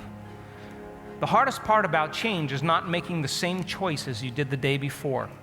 And the moment you no longer make that same choice, you just stepped into the river. And get ready, it's going to feel uncomfortable. It's going to feel unfamiliar. It's going to be unpredictable. It's going to be an unknown. And most people, when they feel that unknown, that uncertainty, they return back to the familiar thoughts, the familiar emotions, the familiar behaviors, and they say, this feels right. Crossing the river from one state to another state is the biological, the neurological, the chemical, the hormonal, the genetic death of the old self. But on the other side, you got to ask yourself, if I'm going to reinvent a new self, what thoughts do I want to fire and wire in my brain? What behaviors do I want to demonstrate in one day? Let me rehearse them and let me demonstrate them. What emotions can I teach my body to live by and condition my body to the future instead of the past? And if you keep doing it, you'll cross that river, and there'll be new opportunities, new experiences, a whole new life, because you went from one state of being to another. Are you with me still? So the workshops were called Information to Transformation. You give people sound scientific information, they begin to learn it, they make new connections in their brain. If they can repeat it to someone else, they're wiring it in there. They're installing the hardware. And if you keep having them repeat it and keep having them go, experience more and more, all of a sudden now the hardware becomes a software program, starting to fire and wire, and all of a sudden you're assembling new neurological networks, and you're stepping into an experience. And all of a sudden, if you give them the instruction on how to apply it and set up the conditions in the environment, if they get their head and their heart working together, they'll have some type of transformation. I know this to be the case. If I could measure that transformation, I'll have more information to teach transformation, and I can close the gap between knowledge and experience. Are you with me still? Check this out. This is beta brainwaves. When you're in beta brainwaves, what happens is that all of your attention is on your outer world, on your body, and on time. And when you come to your senses and you wake up in the morning, the moment your eye begins to perceive light, the light that's coming in that hits the optic nerve sends a signal to a nucleus in the brain that causes the brain to make a chemical called serotonin, a neurotransmitter. And all of a sudden you become awake. Are you with me still? The moment it gets dark outside and there's an inhibition of light, the less light that your optic nerve is receiving sends a signal, same signal to the nucleus in the brain, and all of a sudden it sends a signal to the pineal gland, a different signal, and all of a sudden the pineal gland takes serotonin and turns it into melatonin. And melatonin is a nighttime neurotransmitter. Are you with me still? So Sarah gets you up and Mel puts you to bed. Yes? And for the most part then, when your brain waves are in beta brainwaves, your brain is pretty much producing quite a bit of serotonin. Are you with me still? Yeah. So then you're trying to create meaning and coherence between what's going on in your outer world and what's going on in your inner world, and your senses plug you into reality. Are you with me still? So then you're paying attention to your body, you're paying attention to the temperature of the room, you're listening to what I'm saying. You might have pain in your back, you may be a little hungry, your bladder may be a little full, and all of a sudden you're processing all this information, and the brain's got to make sense of everything you're seeing and smelling and tasting and feeling and hearing. And if you were to measure the brain waves when you do that, it's beta brainwave patterns. Are you with me still?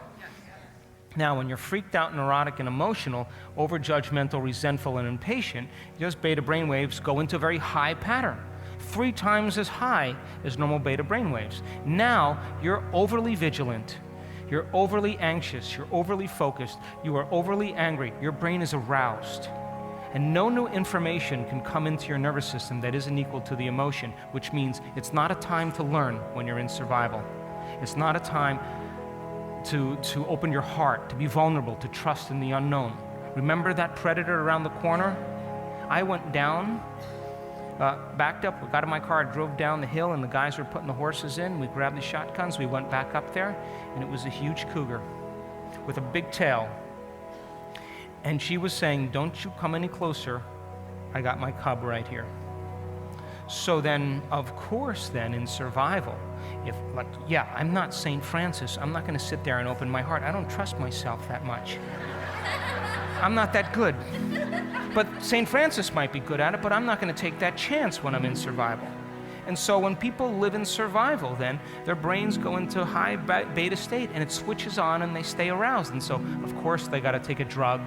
Of course, they got to do something to slow their brain waves down because their brain is switched on, and they can't sleep in that state because there's a predator there.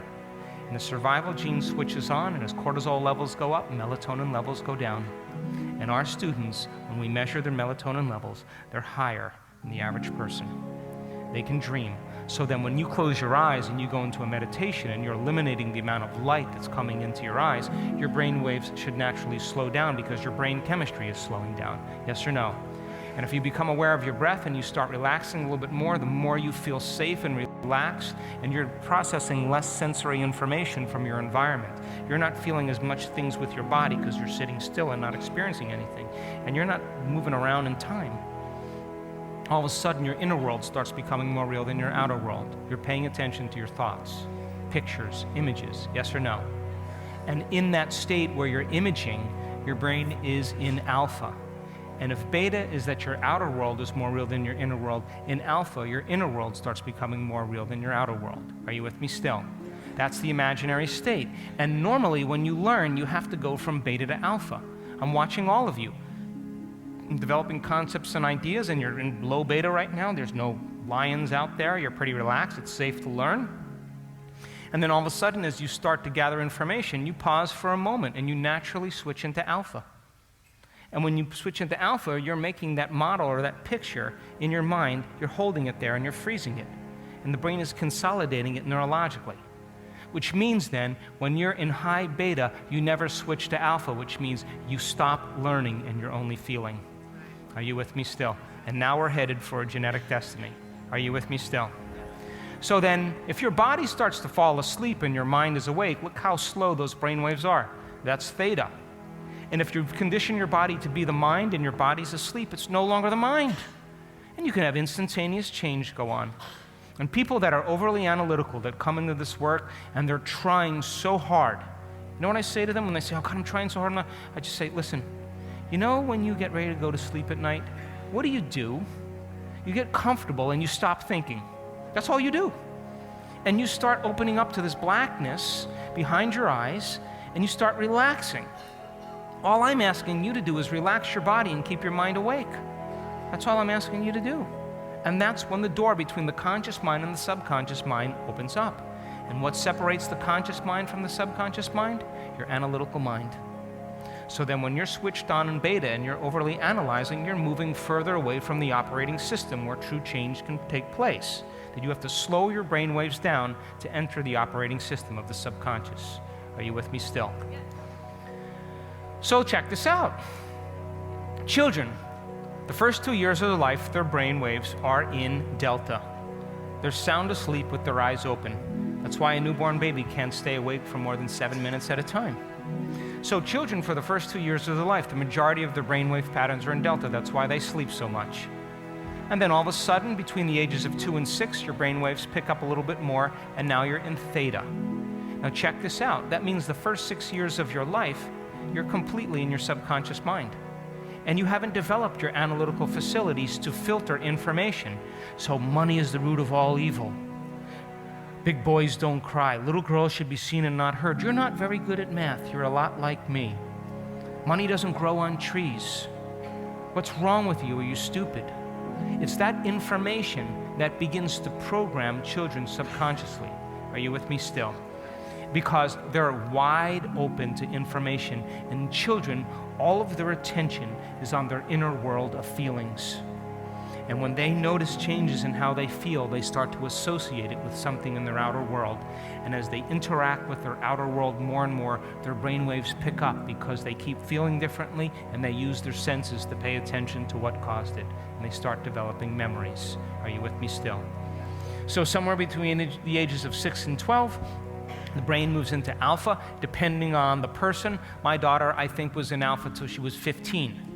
She was seeing fairies, and she was in the world of imagination, and that's great. And the longer you extend that period of alpha, the more creative we are.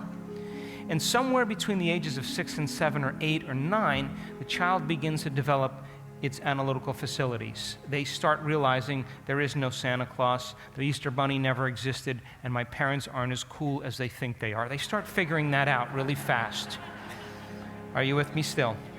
So then, after 12 years old, now they move into beta brainwave patterns. Now, low beta brainwaves are about 13 to 15 cycles per second. It's 13 to 16 vibrations per second.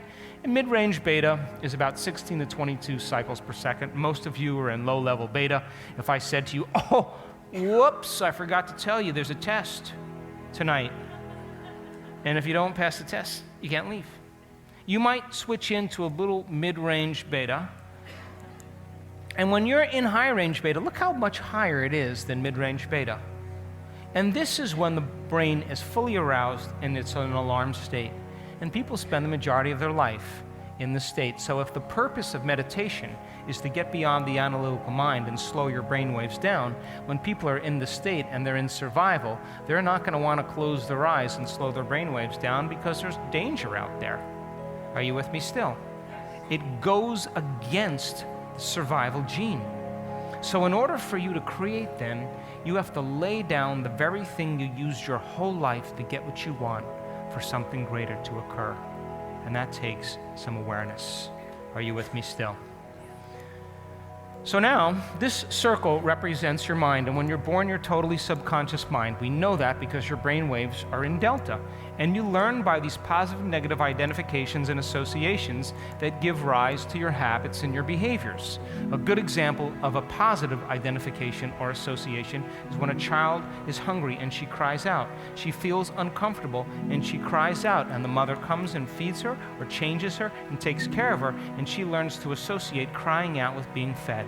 And the mother is the anchor that allows her to begin to cry out, to communicate, to create a behavior.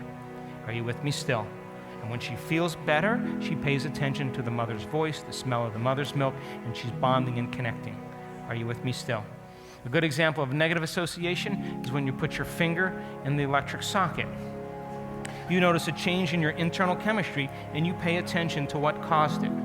And as you begin to interact in your environment and you start learning the rules of the environment, when you start feeling pain, when you start feeling these different sensations, when you feel altered inside of you, you pay attention to what caused it outside of you, and you develop more behaviors and more habits. Are you with me still? And the brain waves pick up because you're paying more attention to the outer world in this process of trial and error. Are you with me still? Somewhere between the ages of 6 and 9, you develop your analytical facilities, analytical mind. And it separates your conscious mind from your subconscious mind. Now, your conscious mind is 5% of your total mind and brain. It's made up of logic and reasoning, which gives rise to your creativity, your will, your faith. But the subconscious mind is 95% of who you are by the time you're 35 years old, and it's made up of these habits and behaviors. And most people, their analytical mind is always working. And because the brain is divided in half, it's thinking good, bad, right, wrong, past, future, yes, no, male, female, good, bad. Are you with me still? Now, there's nothing wrong with your analytical mind. I love my analytical mind. That's how we learn. That's how we ethically maneuver in our life. That's how we navigate. But when the analytical mind is overly analytical because the hormones of stress are causing it to overanalyze and try to predict the future based on the past, now we're driving our brain further and further away from the operating system and higher into beta brainwave patterns. Are you with me still? So then the whole purpose of meditation is to get beyond the analytical mind and enter the operating system where these unconscious habits and behaviors exist, and change those limited states of mind and body to unlimited states of mind and body. How many people are with me? So then in order for you to do that, you have to cross the analytical mind. And some people have a very, very thin veil between their conscious mind and their subconscious mind. And that means then they can slip past their analytical mind very easily. Are you with me still? And then other of us have a little bit of a more dense veil between the conscious mind and the subconscious mind, and we analyze everything. But there's nothing wrong with that. It's just that when it comes time to create, you just got to put it in the back seat, and you got to know how to slow down your brainwaves. Are you with me still? So then, check this out. The more analytical you are, the less suggestible you are to information. And your suggestibility is your ability to accept, believe, and surrender to information without analyzing it. So think about, we're going to talk about this at the advanced workshop for those of you who come in. Think about you watching television. Are you in trance? If you're in trance, which most people are, if you're in trance, you're in alpha. And you're getting programmed. That's why it's called programming. Right in your face. You need a flu shot? Really? Really? There's bugs with your name on it that's going to go get Vanessa and attack her? Don't you know that all those people that are worried about the flu to get the flu shot always get the flu anyway? Because they're giving their power away to something outside of them, and that's their belief. Those bacteria are called opportunistic bacteria because they're waiting for an opportunity for your immune system to be compromised. I don't believe that germs make me sick. I believe that I make me sick.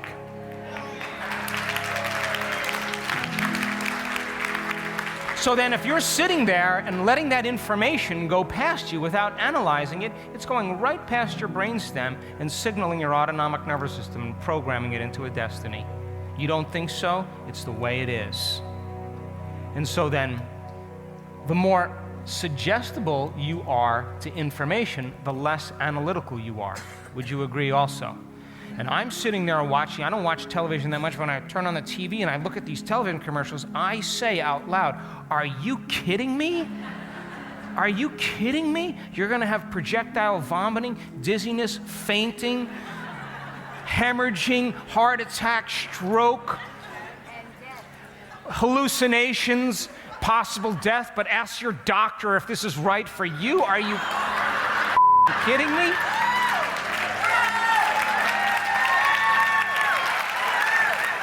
And you know what? I'm not going to accept, believe, and surrender to that programming, and that's not going to slip past my analytical mind. The bug, the bird is going to pop up, and I'm going to say, no way. You understand, yes? So then, you will only accept, believe, and surrender to information equal to your emotional state. And the more in trance you are, the more suggestible you are. Are you with me still? So then, your brain waves, when you're in high beta, look how far away you are from the operating system. So then as you slow your brain waves down and you open your attention and you open your focus and you focus on the wave instead of the particle, when you focus on energy instead of matter and objects and things and people and places, your brain starts to slow down and you'll cross right through the barrier of the analytical mind and you'll enter those states. Now you're in the operating system where true change can take place. Are you with me still? So our journey is from beta to what? Alpha to what? And theta to what? And we would say then that beta and alpha represent the conscious mind, yes? And in the average person, alpha, theta, and delta represent the subconscious mind, yes? And would you agree that when you wake up in the morning, your brain waves go from delta to theta to alpha to beta, and you come to awareness? And when you go to bed at night, you go from beta to alpha to theta to delta. But when you go to bed at night, most people just slide right down that scale really fast. And I'm asking you to become aware with each one of those different domains are. Are you with me still? And I'll show you now that people in our work are in deep delta and they're still conscious. Their brain is sound asleep. They're deep in the unconscious. Are you with me still? So then the flow of consciousness as you slow your brain waves down is out of your thinking brain, out of your neocortex, and as you slow your brain waves down, you're entering the subconscious parts of the brain, the limbic brain that keeps your heart beating and digesting your food, organizing all these functions. And when you make contact with it, you know what it says? Hey, I got this. You don't know the first thing about how to take care of your blood sugar levels. You don't know how to take care of your genetic expression. Just step out of the way. I got this. And so when you become nobody, no one, no thing, nowhere, and no time, your conscious mind is merging with your subconscious mind. And now you are programming your autonomic nervous system. Are you with me still? So then, when we measure brain waves, we're not just looking for any type of brain waves. We want coherent brain waves, waves that are in order, in rhythm, in cadence, synchronized. When they're in order, in rhythm, in cadence, and synchronized, they're more powerful. They're more focused than when they're incoherent and they're out of rhythm, out of phase. It's like a group of people all playing drums at the same time with no rhythm. That's incoherence. Are you with me still? So a laser is a very coherent form of light, and these incandescent lights, these cans up here, produce incoherent waves. So look how powerful a laser is. It's condensed, it's collimated, and it's coherent, and it's focused. Are you with me still? So then when you're living by the hormones of stress and you're shifting your attention from one person, one thing, one body part, one problem, one experience to another, and if you keep shifting your attention while you're juiced up by the hormones of stress, as you shift your attention from one to the next, you're going to activate those different neurological networks very, very close together, and all of a sudden your brain's going to start functioning very incoherently when you measure the brain waves. Are you with me still? When you take your attention off of matter, off of objects, and you go from a narrow focus to an open focus, from a convergent focus to a divergent focus, when you focus on nothing, space, when you focus on energy, when you open your focus, all of a sudden you're no longer thinking and analyzing, and different compartments of the brain that were once subdivided start to synchronize and hold hands and form bigger communities. And all of a sudden the brain starts becoming more coherent and starts expressing a greater level of wholeness. Are you with me still? And you feel more like yourself than you had in a long time. Are you with me still? So check this out. Coherence is health from an energetic standpoint.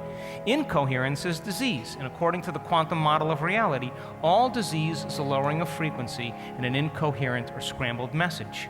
So check this out.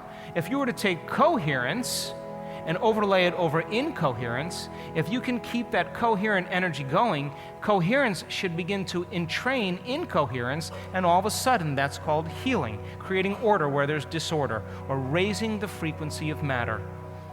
Are you with me still? Causing matter to respond to a new mind. So this is the best way that I can describe brain coherence. Let each one of these metronomes represent a neurological network in your brain. Are you with me still? Coherent or incoherent? That's a lot of chatter. That's the person changing channels, has no attention span, shifting their attention from one person to the next, from one problem to the next, from one thing to the next, from one emotion to the next. All those networks are going off. It's a house divided against itself. And that person is focusing on their outer environment, on objects and matter and people and things. Are you with me still? Poke the person next to you. But you know what? If you keep opening your focus, you keep opening your focus, you keep opening your focus, and you keep doing it over and over again, coherence is going to consume incoherence. We've measured it thousands of times, and some people were in their 80s. Some people were overweight. Some people were women that did it. Imagine that. All shapes, all ages, all sizes, all cultures are able to do it when they open their focus. You can't tell me you're too old at this point. I've seen too many old people connect to that intelligence. And they're no longer watching Wheel of Fortune, I can promise you. So if you keep opening your focus, coherence is going to consume incoherence. Are you seeing that? Yes. And as it consumes incoherence and coherence starts becoming the natural order, you become more organized, more whole. Are you with me still?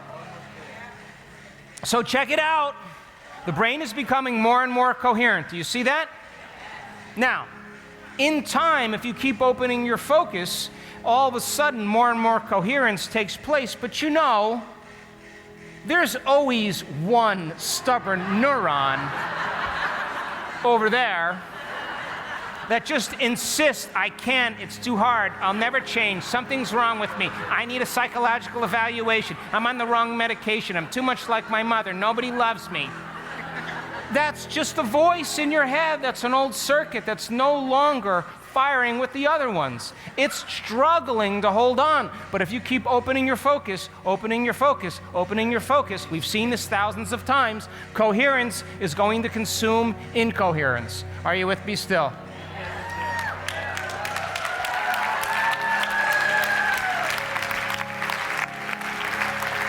We've measured this thousands of times. And that's what you're doing when you're opening your focus. How many people understand? Yes. And don't you know that I know that you don't like doing it at times because it takes too long? Oh my God, in the space. But don't you know that we've measured it enough times that all you have to do is just get this down. And if you're coming to the advanced workshop, you are going to unify with the unified field, and you are going to be baptized by that intelligence. And it is a loving intelligence, an intelligent love. And our students can sit for periods of time where they're no longer their body. I watched a sea of coherence in Germany in our advanced workshop. I watched them connect. They were statuesque. They were gone. Their body was there. They were elsewhere. No one moved. They were connected. And when they brought that energy back into their body, they were raising the frequency of their body. They were connected to something greater. So then if you got survival emotions that are running you, they'll cause you to feel more like matter and less like energy, more like particle, less like wave. Are you with me still? So survival emotions slow down the frequency of the body because you're drawing from the invisible field of energy and turning it into chemistry. And in time, that field shrinks. And so now you're more density and less energy. You've tapped this invisible field of light and information. Are you with me still? Come on. Yes. So then you slow down your vibration, you feel these limited emotions. Guilt and shame and unworthiness and fear and anger and judgment, all of that stuff. But guess what? You reach a certain point where you get beyond polarity and duality, get beyond separation, and you start feeling more wholeness, more love, more oneness, more connection, and your heart starts to open, and you're beginning to connect to a faster frequency. And I have 750 people in the room that are all raising their energy and creating a coherent electromagnetic field around their body.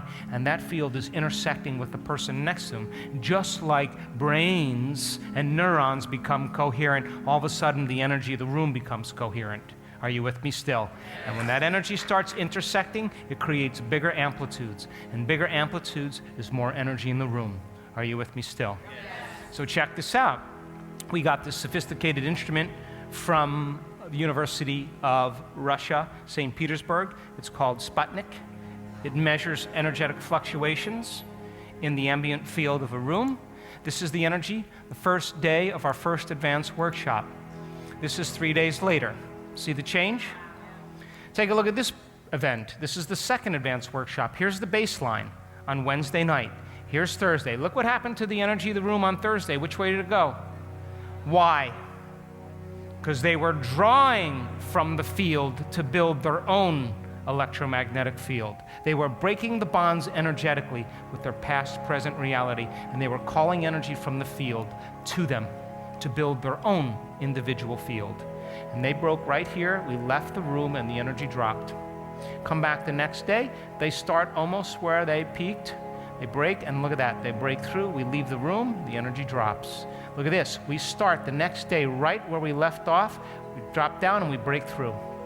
This is the keynote speakers right here.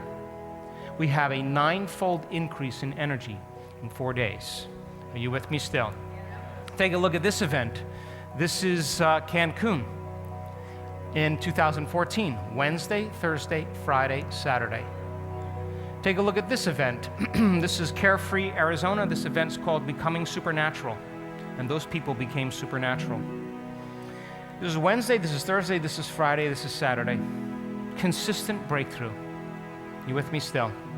Take a look at the morning meditations in Germany in 2015. Wednesday, Thursday, Friday, Saturday, Sunday. Take a look at this event in Los Cabos last year.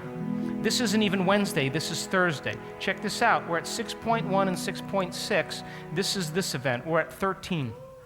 We're twice as high than we were than any other event. This is Thursday. Wednesday's down here, this is Thursday, this is Friday, look at Saturday.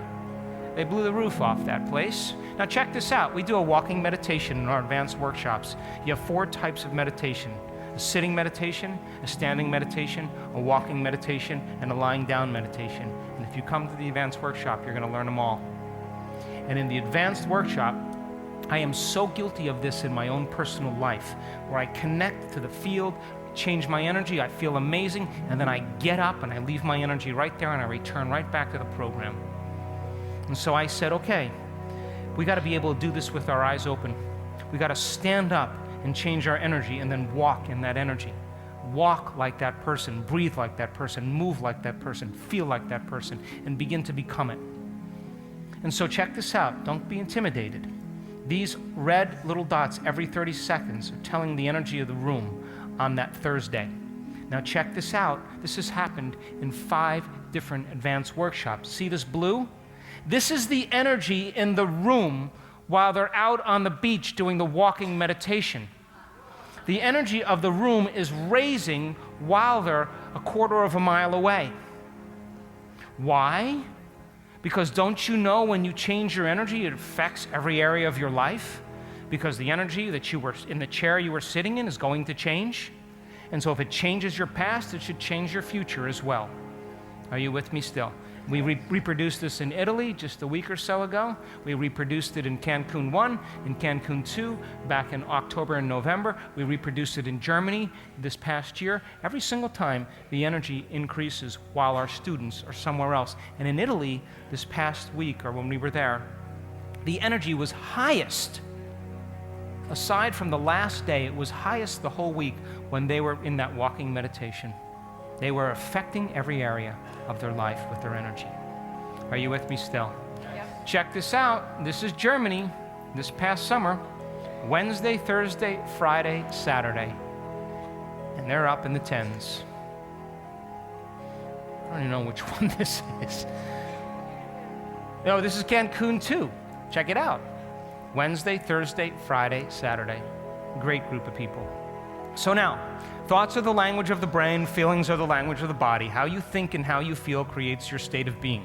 Thoughts are the electrical charge in the quantum field, feelings are the magnetic charge in the quantum field. How you think and how you feel broadcasts an electromagnetic signature that influences every single atom in your life. Are you with me still? So then, you have different types of ligands, ligar meaning to bond, that communicate between cells. You have neurotransmitters that connect information from neuron to neuron. Are you with me still? You have neuropeptides that then begin to become the molecules of emotion that begin to send chemical messengers to the different glands of your body to epigenetically signal those different hormonal centers for you to feel exactly the way you were just thinking. Are you with me still? So neurotransmitters influence neuropeptides, and neuropeptides influence hormones. Are you with me still? And you will learn tomorrow how to bless these centers of information. Do you notice the words I'm using? These are centers of information. They have their own energy, they have their own frequency, they have their own information, their own consciousness, their own chemistry, their own glands, and their own individual brains. And they are valuable centers of information. But if you keep thinking thoughts that keep endorsing your anger, your frustration, and your impatience, or you're thinking thoughts of suffering and pain, you keep signaling this center. And if you're overly indulged in pleasure and whatever else, you're beginning to put most of this energy in this autonomic nervous system and causing it to be mismanaged. Are you with me still? So when you rest your attention in each one of these centers, you're acknowledging that center. If you become aware of the space around it and you bless it for the greatest good, loving it into life, you should create a coherent field of energy around each one of these individual brains, just like you do when you do it around your big brain. Are you with me still? And shouldn't it draw from a new field of coherent energy that sends a coherent message to the cells and tissues and organs in individual areas?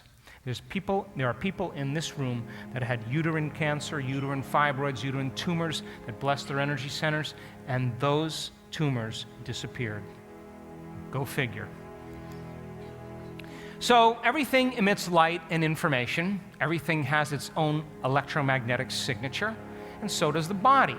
So then we're checking these energy centers through the autonomic nervous system. We're measuring the alignment, how well they communicate with each other, and the size or the volume, the amount of energy in there. That's a person, the first day of the retreat. 3 days later, it'll change. You see the difference? Whoops, a little trouble with the truth here. Take a look at this one. Take a look 3 days later. See a change? Now, this person doesn't look too bad, right? Take a look at her just a few days later. See the size change? So her autonomic nervous system's tuned up to the divine. Are you with me still? This is before, this is after. See the change? Now look at the energy around the body. This is before, this is after. You see the change? They're emitting more light and more information. They're more wave and less particle. Check that out. A little trouble here. Take a look at it just a few days later. Take a look at the energy around his body. Look at this. See where it's all gapped? Look at this. He's emitting more light and more information. Whoops, little trouble right here. Look at the difference between the fourth center before and the fourth center after. We could say that person's a little bit more in love with life. Would you agree? That's before and that's after. And I said to the scientist who developed this technique, so how did they do that? Just tell me, how did they do that? How? He said they couldn't do that with their conscious mind, which means they had to change their brain waves and enter the autonomic nervous system, the operating system, and program their autonomic nervous system. And that's what you're doing when you're slowing your brain waves down, becoming conscious in that subconscious system, planting a seed in possibility. Are you with me still? Yes. Now, that's not too bad, but look at it after. That's beautiful. See the change? Before, after. Look at the change in energy here. And I said to him, how long does it take for people to change their energy like this, a normal person? He said, probably 6 weeks. They have to fast, eat vegetarian diet, drink a lot of water, sleep a lot, do yoga, all this stuff. This is 3 days later. Are you with me still? In Russia, they use this instrument when they're working with people that have very, very serious health conditions that need to have surgery. And they image the field around the body, and if there's not enough energy around the body, they don't do the surgery because there's not enough energy to heal. So then we do quantitative studies of the brain. We're bringing in a new team of scientists at this event, and they're super cool. And we measure 16 different channels in this one, but we're up to 20 channels in the brain now. And we're measuring alpha, beta, theta, delta, the amount of coherence that's going on in your brain, how your brain is phase lagged or connected to other areas or not connected to other areas, the areas of your brain that are overworking, underworking. We got a lot of information that we can gather from doing these scans. Now, don't panic. This is a short course in neuroscience. Are you ready? Yeah. Come on, you can do this. Yeah. So then, when you see a lot of red in these type of scans, it means the brain is overactive or hyper-aroused. Are you with me still? Now check it out. The thicker the red line, the further away from normal you are. You got that?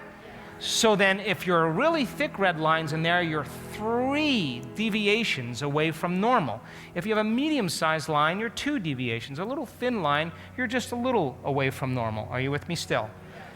So then red represents too much energy in the brain. You got that?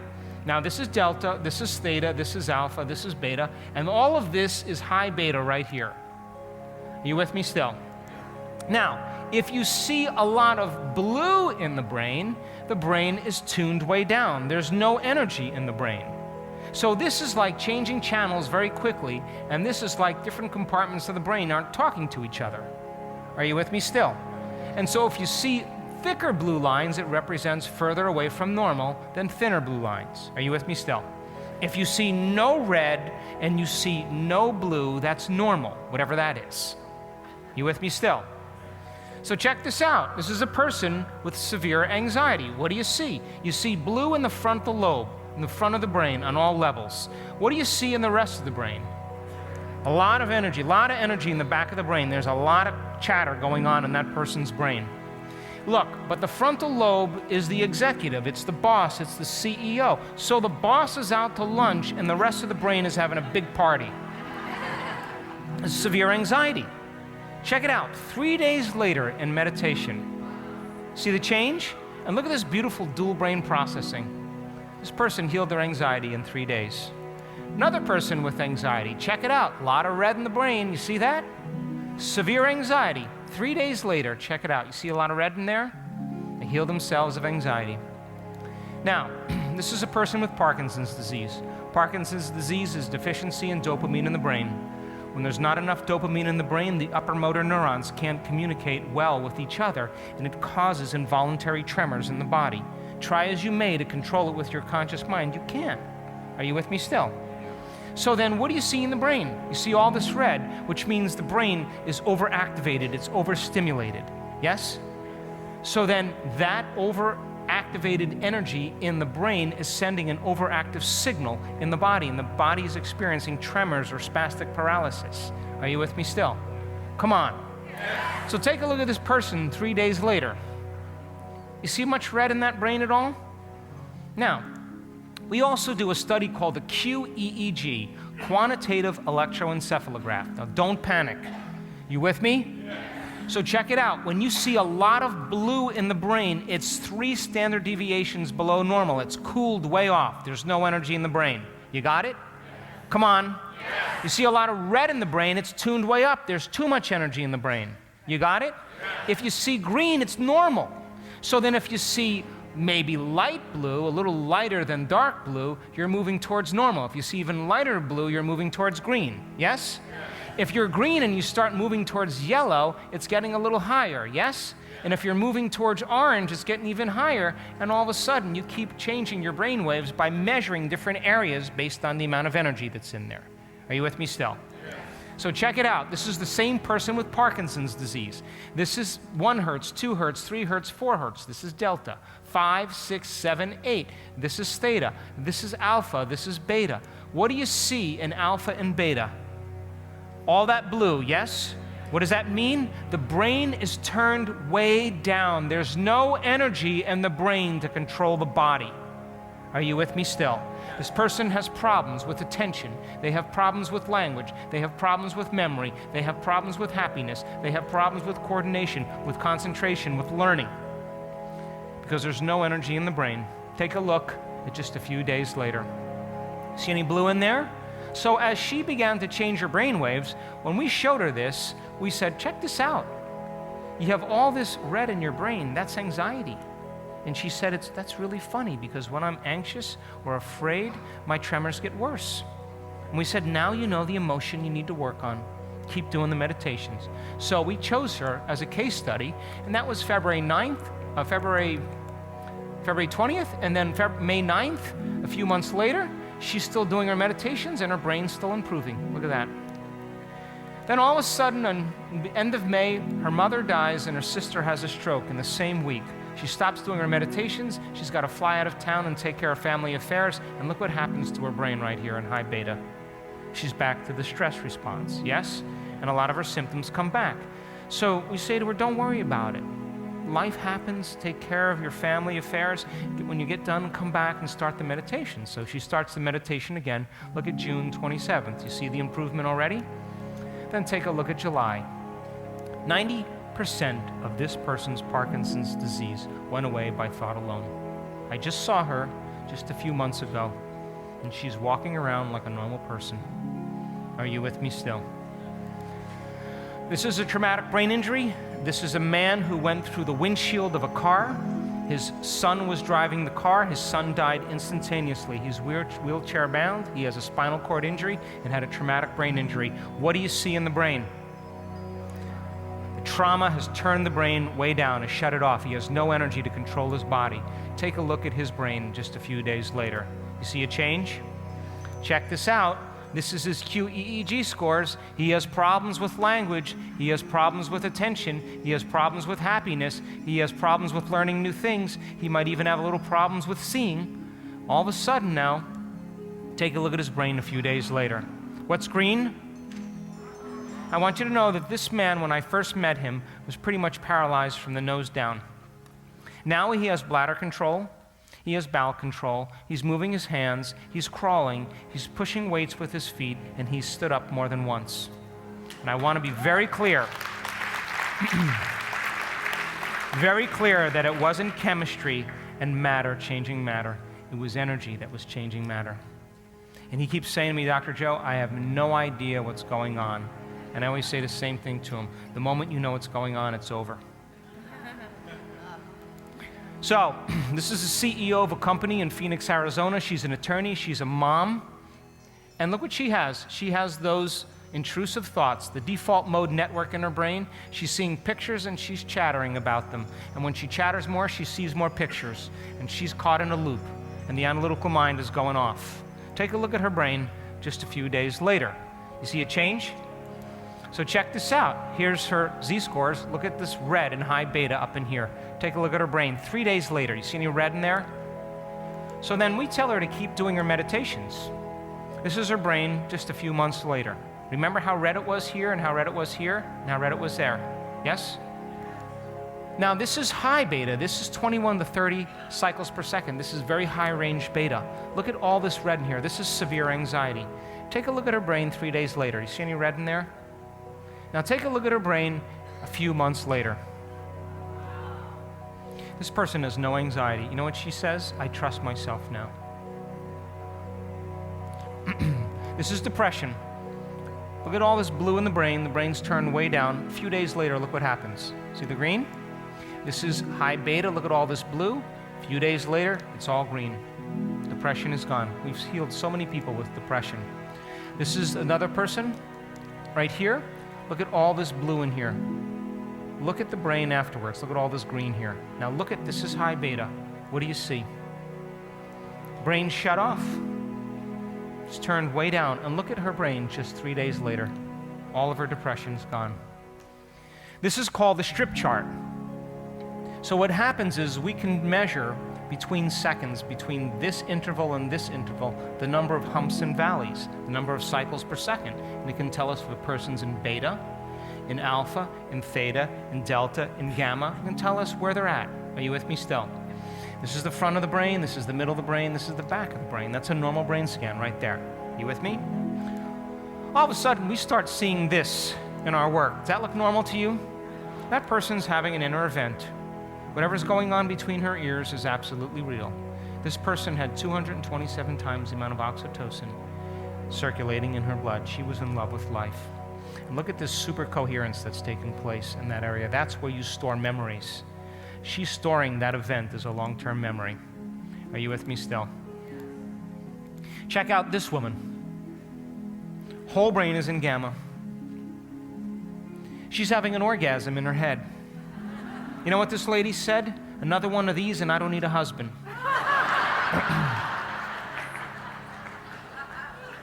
You're going to learn how to do that tomorrow.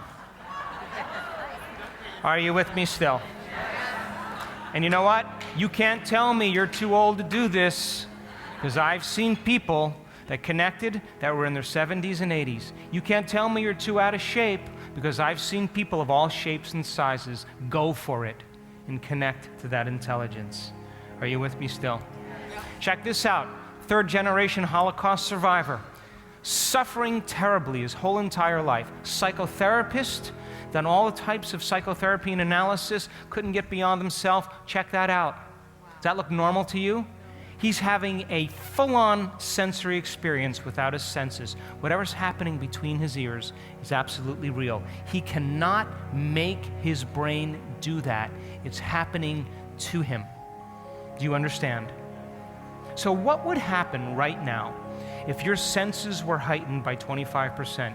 Everything you were seeing, everything you were smelling, everything you were tasting, everything you were hearing, everything you were feeling, if your senses were heightened by 25%, so would your awareness. Would you agree? Yeah. And if awareness is consciousness, when you are more aware, you're more conscious. And consciousness can't exist without energy.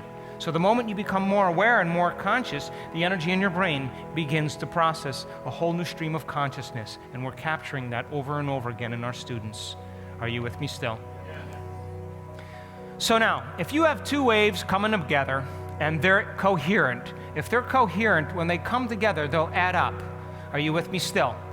So when they come together and they add up, they're going to create a bigger wave, yes? And that bigger wave then is going to create a higher amplitude. Are you with me still? And the higher the amplitude, the higher the energy. Yes or no? Yes.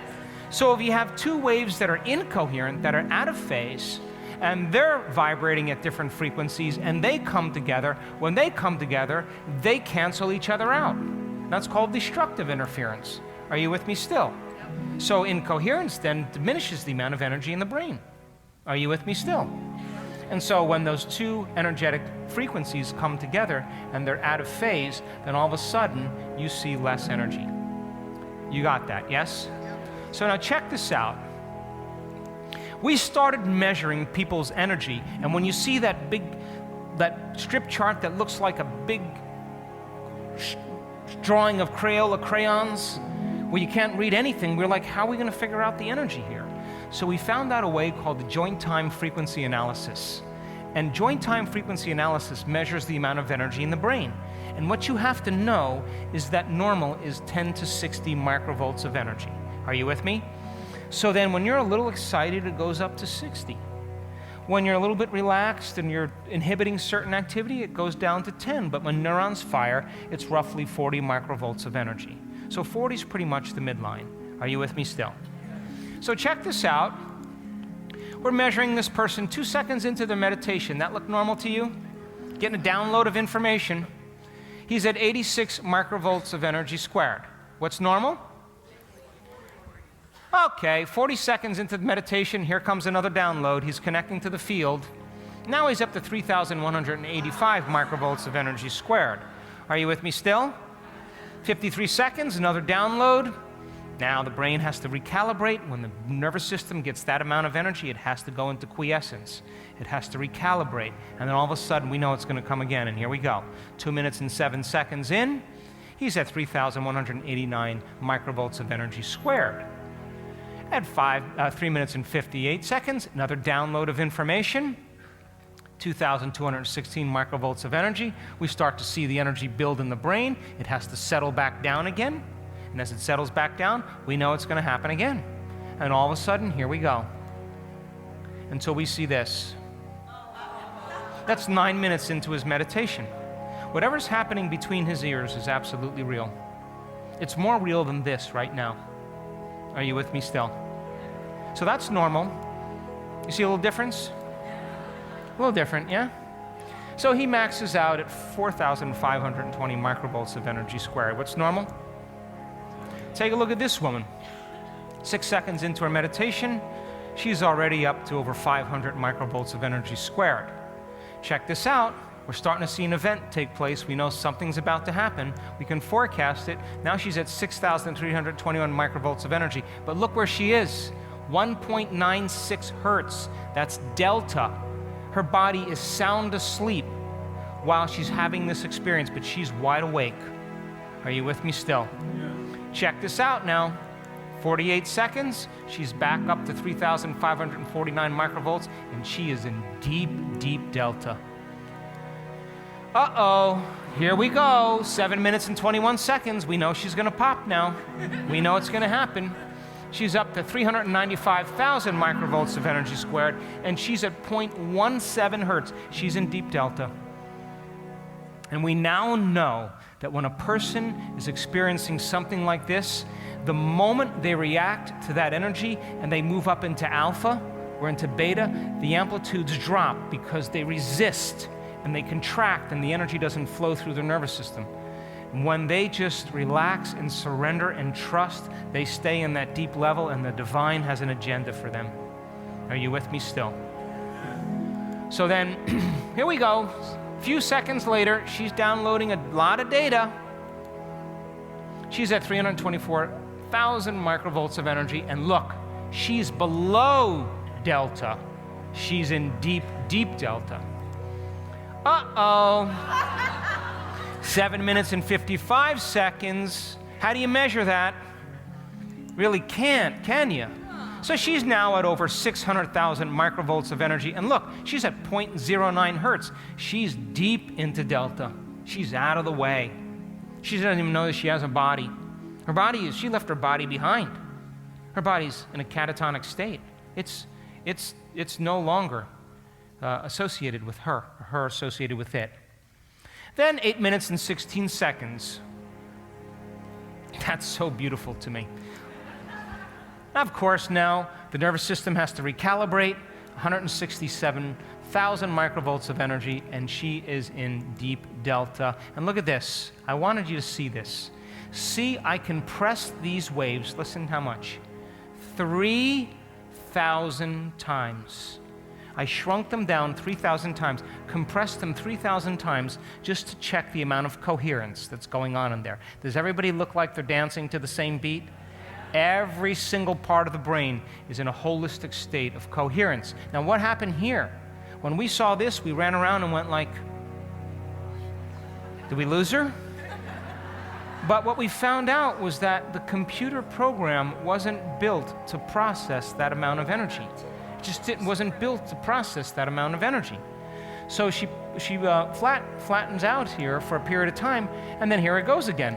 9 minutes and 37 seconds, she's up over 500,000 microvolts of energy, and she's in deep, deep, deep delta. And then I compressed the waves. This went from 9 minutes to 15 minutes, the same snowstorm. I compressed the waves again at 15 minutes. Look at all of this coherence in here. The whole brain is globally in a state of order and coherence, and then all of a sudden, she flatlines again because the computer can't handle that amount of energy. That's a good problem to have. And I want you to know that you only need one of these experiences and you will never go back to business as usual. You cannot. You are now connected to something greater, and it transformed you in some way. And we've got so many of these now. So what's normal? All right, take a look at this person, last one. Check it out, 53 seconds. She's in alpha, coming attractions, here we go. 3 minutes and 27 seconds, 6 minutes and 44 seconds, 6 minutes and 50 seconds. She's up to 1,100 microvolts of energy squared, and she's already in delta. You with me? 6 minutes and 55 seconds, that look like a normal amplitude to you there? That looks about 50 times normal. Now she's at 149,000 microvolts of energy squared. She's still in delta. You with me still? 7 minutes and 9 seconds. She's at 500,000 microvolts of energy. She's still in delta. 7 minutes and 33 seconds. The brain has to recalibrate. It drops down to only 283,000 microvolts of energy. What's normal? Okay, so she's still having a good day. Yeah? 7 minutes and 41 seconds. We know she's connecting to the unified field. Remember, that's normal. I just want you to see a little difference there. Now she's at 500,000 microvolts of energy, and she's still in deep delta. 9 minutes and 5 seconds, the brain has to recalibrate again, so she's at 658,000 microvolts of energy. Here's that magic number at 0.09. She is out of the way, and she is surrendering to a mystical experience, and her body is responding to it.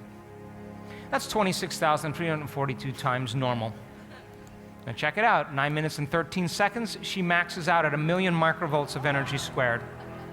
She had a good day, and she had a profoundly mystical experience, and now we can say that experience was real. We are quantifying subjective experiences objectively, and we have so many of these now, and we can predict when it's going to happen. And the scientists that come and study us say, oh, that's a seizure. She's going to have a seizure. And seizures look nothing like that. Only small areas of the brain in a seizure do you see irregularities, not coherence and not those high amplitudes over the entire brain. That person has a whole new stream of consciousness flowing through them. And whatever's happening between their ears is more real than anything that's ever happened in their past. They are more aware of it. Are you with me still? So then think about this. When you have an inner experience that becomes more real than any past external experience, it's carrying an amplitude of energy that's greater than the hardwired programs in your brain and the emotional addiction in your body, you should be biologically changed, yes? So here you are cruising along as your normal state of being. You have a traumatic experience. You're shocked, you're betrayed, and that experience has a heightened emotion. And that heightened emotion causes you to pay attention to what caused it in your environment, and you emboss and print that information neurologically in your brain. And so now, once it's neurologically wired in your brain, it produces an emotion that begins to change your body's chemistry. And now, how you think and how you feel is your state of being. You're in a different state of being. You're altered in some way. Yes or no? So then, we could say then, your body is now in the past, neurologically, chemically, and emotionally. Yes or no? So then we create beliefs about ourselves and our life by past experiences. They are the thoughts we think neurologically and the feelings that we embrace chemically within the biology of our past memories, which ultimately becomes our state of being. So now think about this. When you have an experience that takes place in your outer world and it alters you emotionally, you're going to pay attention to what caused it, yes or no? So what if you have an inner experience that's carrying an amplitude of energy that's greater than that past external experience, greater than the trauma, greater than the betrayal, greater than the shock. And it's capturing all of your brain's attention. The moment you feel different inside of you, emotionally, energetically, you're going to pay attention to the pictures that's being created inside your brain. And you are going to literally change your brain and body in a twinkling of an eye. Are you with me still? Because experience enriches the brain and produces an emotion. And when you have an inner event that's carrying an amplitude of energy that's greater than any past external event, it will recondition your body to a new mind and rewire your brain. And we could say, in a moment, your past no longer exists. You are biologically changed. Are you with me still? Look, we had it happen just in Italy. A medical doctor suffering with eczema since she was a child decides to go for it and stop analyzing and trust. And boy, her whole brain lit up while we caught it right in real time. And she had a very profound mystical experience, and it reflected it in the brain. And it proved many, many of the theories of what we're teaching. And you know what happened? 3 days later, they send me a picture of her arm, and all of the eczema is gone. She connected to a greater frequency, a greater energy, and if all disease is a lowering of frequency, she just raised the frequency of her body when she began to connect to that unified field. And the unified field is the field of oneness, of wholeness, and it's reflected in her biology. And that heightened energy is carrying information, and it's organizing matter to a new mind. Are you with me still?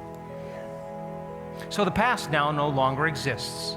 Becomes a profound experience that you never forget. So typically in our life, our outer world changes our inner world, yes or no? If we start doing the work, the inner world starts changing our inner world, yes? If we persist and we keep doing the work, the inner world should start changing our outer world. Wouldn't that be a good idea? So then we measure heart coherence. And we say that the brain thinks, but the heart knows. Elevated emotions like gratitude, love, joy, inspiration, peace, wholeness, trust, knowingness, presence. These are not intellectual things, they are feelings. When you start feeling them, you start activating this center, and it begins to release 1,300 different chemicals that begin to repair the body. And when you activate this center, you go from selfishness to selflessness. You want to give, you want to take care of, you want to nurture, you want to forgive. That's where your energy is. So then when you're living by the survival emotions, you tend to be more in suffering, you tend to be more in doubt, you tend to be more insecure, more worried, more fearful, more sad, more guilty, more shame, and of course, that's more selfish states. Yes or no? So then, if you were to rest your attention in the space that your heart occupies in space, you're acknowledging that center, yes or no? If you begin to create an elevated emotion like gratitude, and you sustain it and broadcast it beyond your body in space, the moment you're feeling gratitude, you should think corresponding thoughts to how you feel, yes or no? Because you're accepting those thoughts because they're equal to your emotional state, and you're activating different networks of neurons in your brain to produce a different level of mind, yes or no? So then, once you get enough neurons firing in a sequence, pattern, or combination, when they fire in tandem, you get an internal representation, a picture in your mind of who you think you are. The moment you see that picture and you accept, believe, and surrender to the image of yourself without any analysis, neurotransmitters in the brain begin to influence neuropeptides made in the hypothalamus. The hypothalamus then sends those chemicals to the pituitary gland, and all of a sudden you're sending a whole electrochemical signature down in your body. And where's it going? Right back into your heart. And those thoughts now are generating more chemicals equal to your emotional state. Are you with me still? And all of a sudden, you start to feel more in love with life. You start to feel more overjoyed. And when you feel that feeling, you broadcast it beyond your body in space. And if you keep doing that and you feel those feelings, your brain is spying on your body, and you'll accept, believe, and surrender to the thoughts equal to that emotional state. Are you with me still? And now you're thinking equal to how you feel, firing and wiring new circuits in your brain and changing your mind. And when you get enough networks of neurons firing in a sequence, pattern, or combination, when they fire in tandem, all of a sudden you get an internal picture in your frontal lobe. When the thought that you're thinking becomes the experience, the end product of an experience is called an emotion. So as you hold that thought, that image of yourself, and you pay attention to it to the exclusion of anything else, all of a sudden the experience producing emotion is made in the chemical brain or the emotional brain. And now neuropeptides continuously signal that same center, and you feel more in love with life, more unlimited, more free, and you're going to generate more corresponding thoughts. And all of a sudden you have a new state of being going on between your brain and your heart. And you're more kind, you're more loving, you're more caring, you're more patient, you're more present, because that is your state of being. Are you with me still? So, I was driving in Manhattan with one of my corporate trainers a little ways back, and she was driving me to an event, and we were talking literally about gratitude in that moment. And I look up and I see this sign in Manhattan. And I look at her and I say, Rose, this is a sign. Now, remember the lady that had 1,000,000 microvolts of energy that I just showed you? Everybody was worried that she was having a seizure, but she happened to be wearing a heart rate monitor to measure her heart coherence. When you're frustrated and impatient, when you're angry, your heart beats in a very arrhythmic state. It's very incoherent. When you're in gratitude, when you're in love, when you're in joy, it starts to beat very coherent. So check this out. Each one of these blocks are 5 minutes. While she's producing 1,000,000 microvolts of energy, 5, 10, 15, 20, 25, almost 30 minutes, she's in complete heart coherence. All of a sudden, she goes into a little gratitude here, and then she goes back in love with the experience. And that lasts 5, 10, 15, 20, 25, 30, 35, almost 40 minutes. You with me still? Then she goes way down in the delta here, and all of a sudden, watch what happens. Almost for an entire hour, while she's processing 1,000,000 microvolts of energy, she is in love with the experience. It's so loving, she doesn't want it to end. And then all of a sudden, right here, she goes into a little gratitude. That's gratitude right there. And then all of a sudden, for another 45 minutes, back into love. If she was having a seizure, her heart would look nothing like that. Are you with me still? Yeah. Take a look at this person. This is super coherence. This is super coherence. Look at that, 5, 10, 15, 20, 25, 30, 35, 40, 45, 50, 55 minutes in super coherence. Next meditation down here for 45 minutes back into heart coherence. The next day and the next meditation, another 50 minutes back into heart coherence. Are you with me still? Is it becoming a habit? Now check this out. She wasn't even meditating at this point. I said to her, what the heck happened here? For a whole hour, she's in, look at this, perfect heart coherence. This is supernatural. The heart math people, the scientists look at this and say, my God, this is a supernatural reading. And I said to her, what happened? And you know what she said? I was getting ready for bed. I was moving my stuff around, and all of a sudden, my heart just opened up. It was so intense, I had to sit down.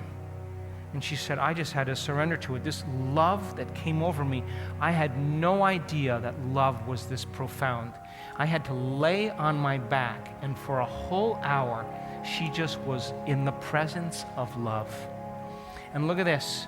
She rolls over on her side, and then she falls asleep. Not a bad way to end the day. And she's connected to that unified field. And your heart is your connection. Are you with me still? So check this person out. They're in the middle of a meditation, and they're in a state of gratitude. At the exact same time, in the exact same day, in the exact same meditation, another person is going into heart coherence.